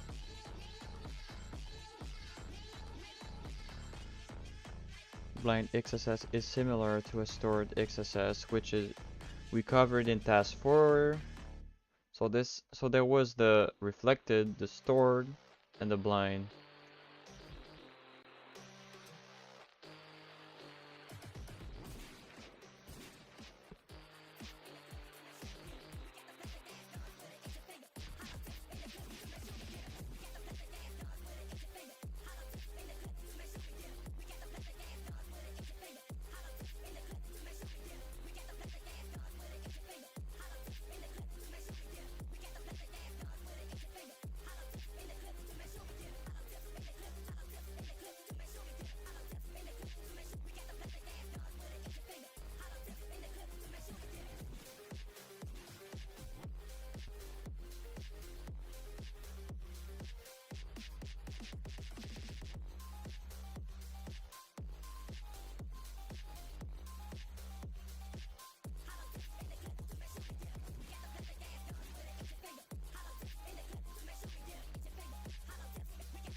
blind XSS.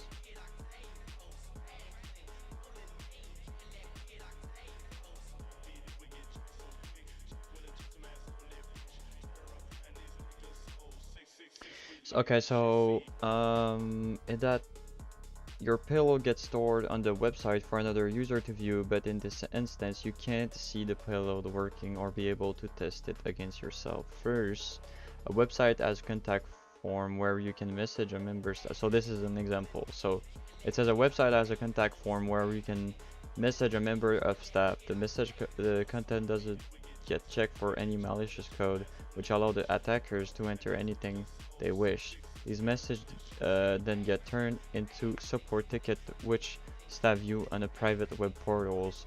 Using the correct payload, the attackers JavaScript could make calls back to an attacker website, revealing the staff portal URL.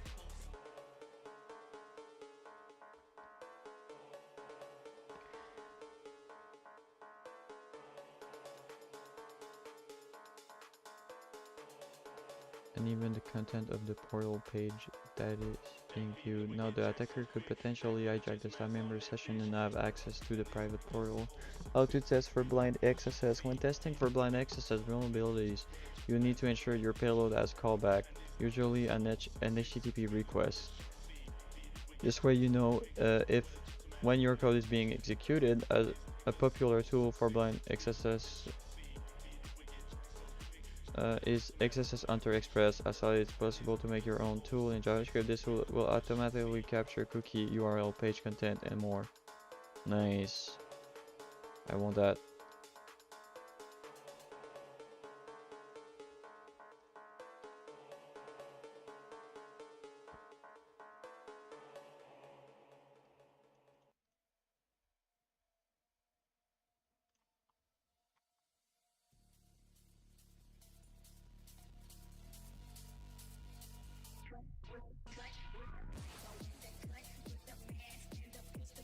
Alright.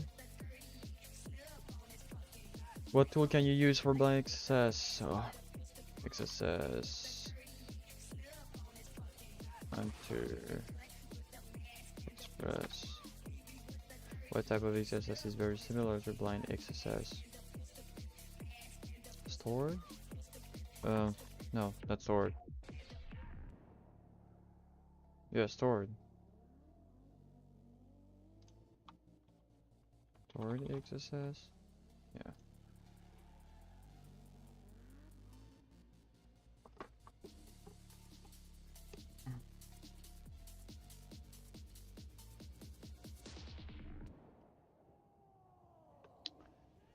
Um, mm, mm, mm, mm.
Alright, I'll start the machine because it will be needed.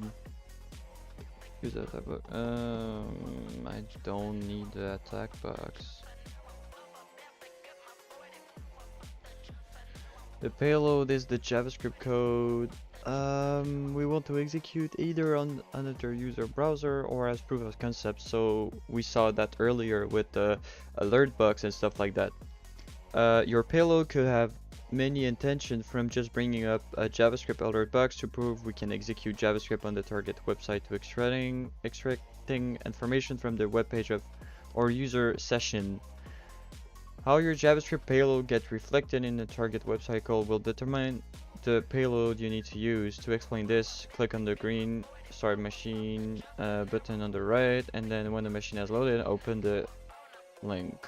The aim for each level will be execute the JavaScript alert function with the string THM, for example. Okay, so it's exactly what we saw in the room brief at the beginning, I think, or no, here. XSS payload. It's exactly here. It's a proof of concept just to see, first of all, if we are able to uh, make the XSS append, because you don't want like to craft the whole payloads for nothing and try to do it and then realize that XSS is not even a thing on the website. So first of all, what we need to do is test for it to pop. So if we got the alert back and it works, that means the XSS is working, and after that we can use this XSS for to execute further code and get some more information about what we want.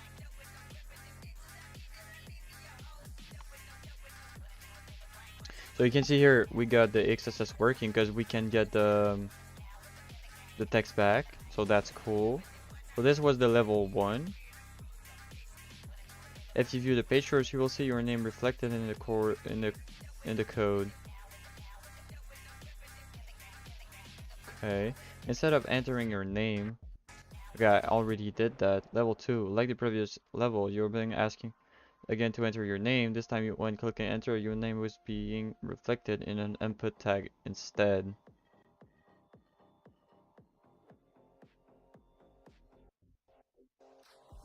Okay, there's okay.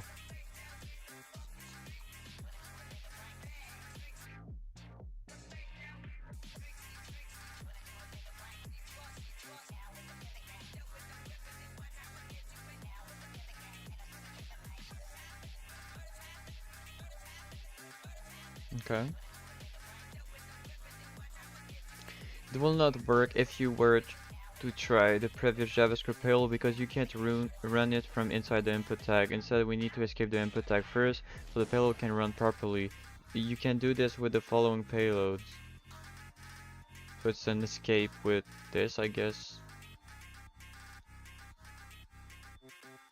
Nice. The important part of this payload is which close the value. Which close the value parameters and then close the input tag. This now close the input tag properly and allow the JavaScript payload to run.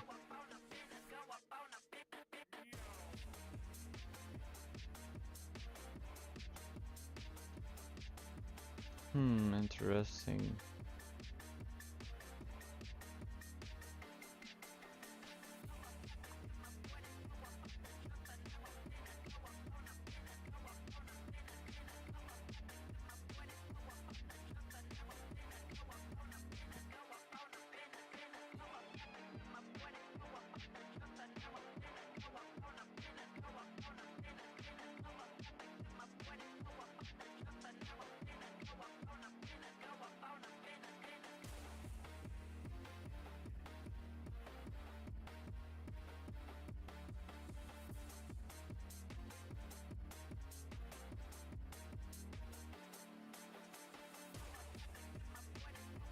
Can I copy image? If I copy image, can I put this into here? Oh yeah, I do.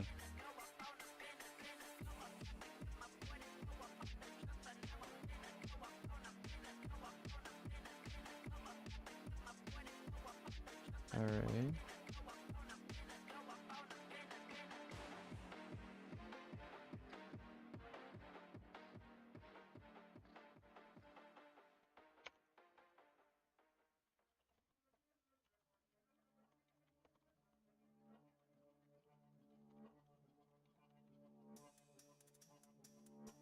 Level 3.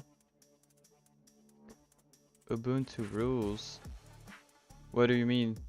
What's up, by the way? Ubuntu rules and Linux. Cool 8 man. Welcome in. Welcome on the stream. Wish you were having a great time. If you have any question or want to discuss about something, let me know.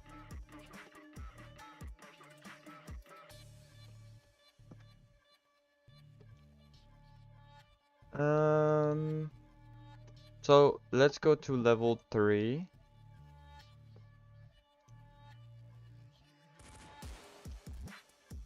Okay, let's just try test. Okay, so it's showing again. So if we try to reuse the same command, what do we get? So for example, if I take this command from my notes, copy that. So that should be closing. Okay, so it says it's failed. Let's inspect. My bad.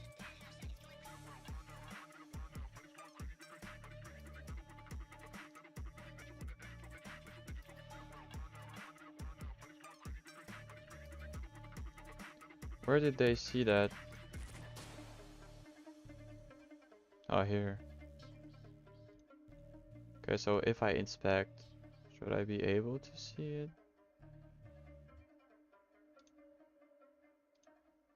Like this?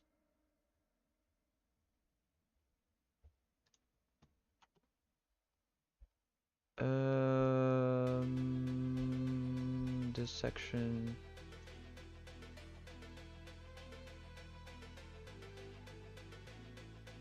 Okay, let's just try to erase that. Enter. Just want to see what happened exactly.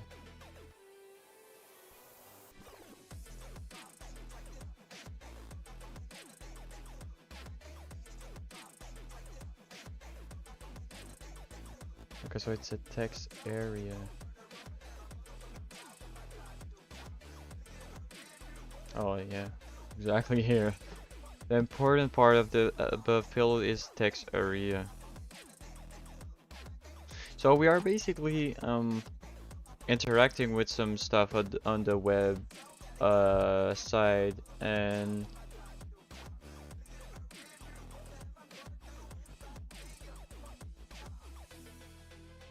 all copied.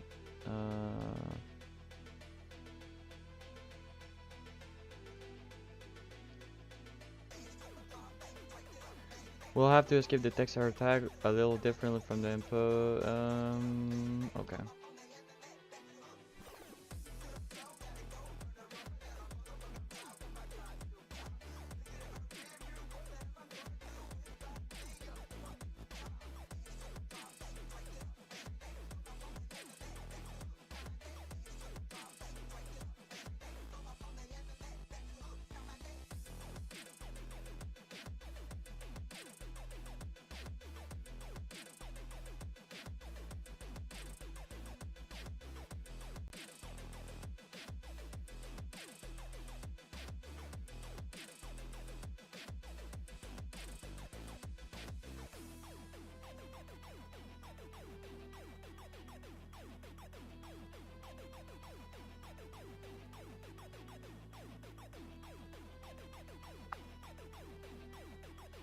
So I will use this payload and put it here.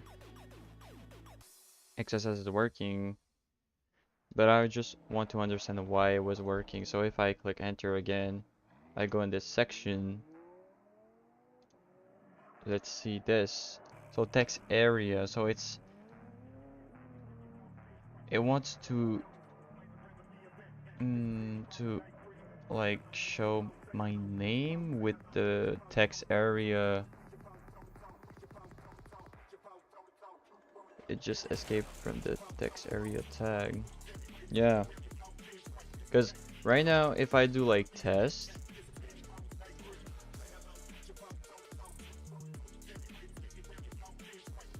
and then here, so enter your name, stuff like that, and here it says test, and what we were using was this command, which close. Oh, okay. Yeah, I get it. Okay, so it's basically closing first the text area tag, with this section here. So it will input this right where test is. The next one will not be considered because it will be considered as an error in a way, because it will not have like any opening tag. It will only have this part, so it will be ignored, and then this will be executed without passing by this. I just don't really understand how I could explain that in a text.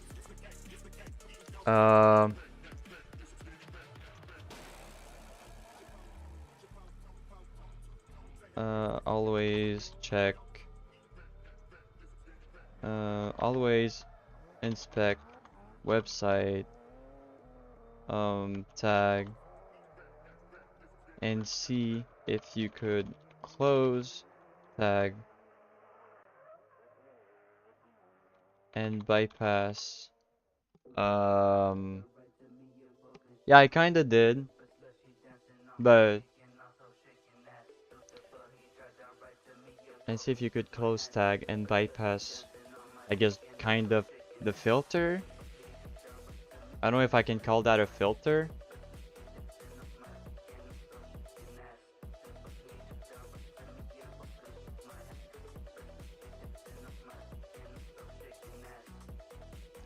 The thing that I don't get though is why when I do like tests, it will like put this here, but when I close first of all this.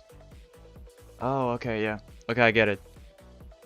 Okay, it's because, yeah, okay, my bad.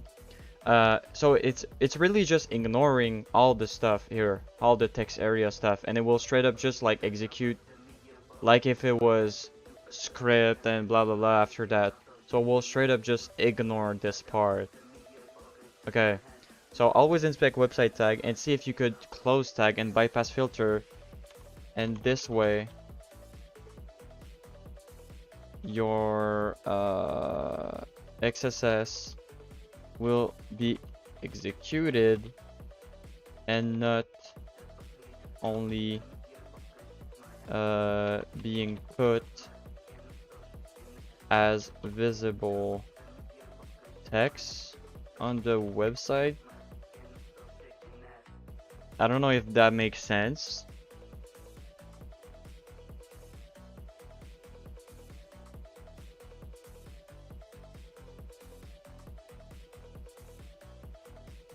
I guess it makes sense in a way.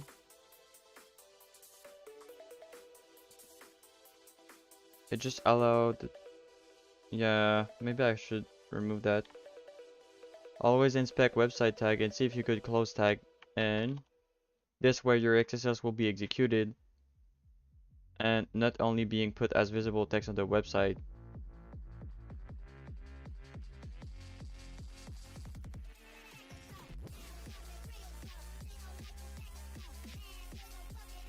That's pretty much the best I think I can explain it, because now I understand it. It's just a bit difficult to explain it in text and make it clear and simple to read after that. I'm trying my best to take the best note as I can.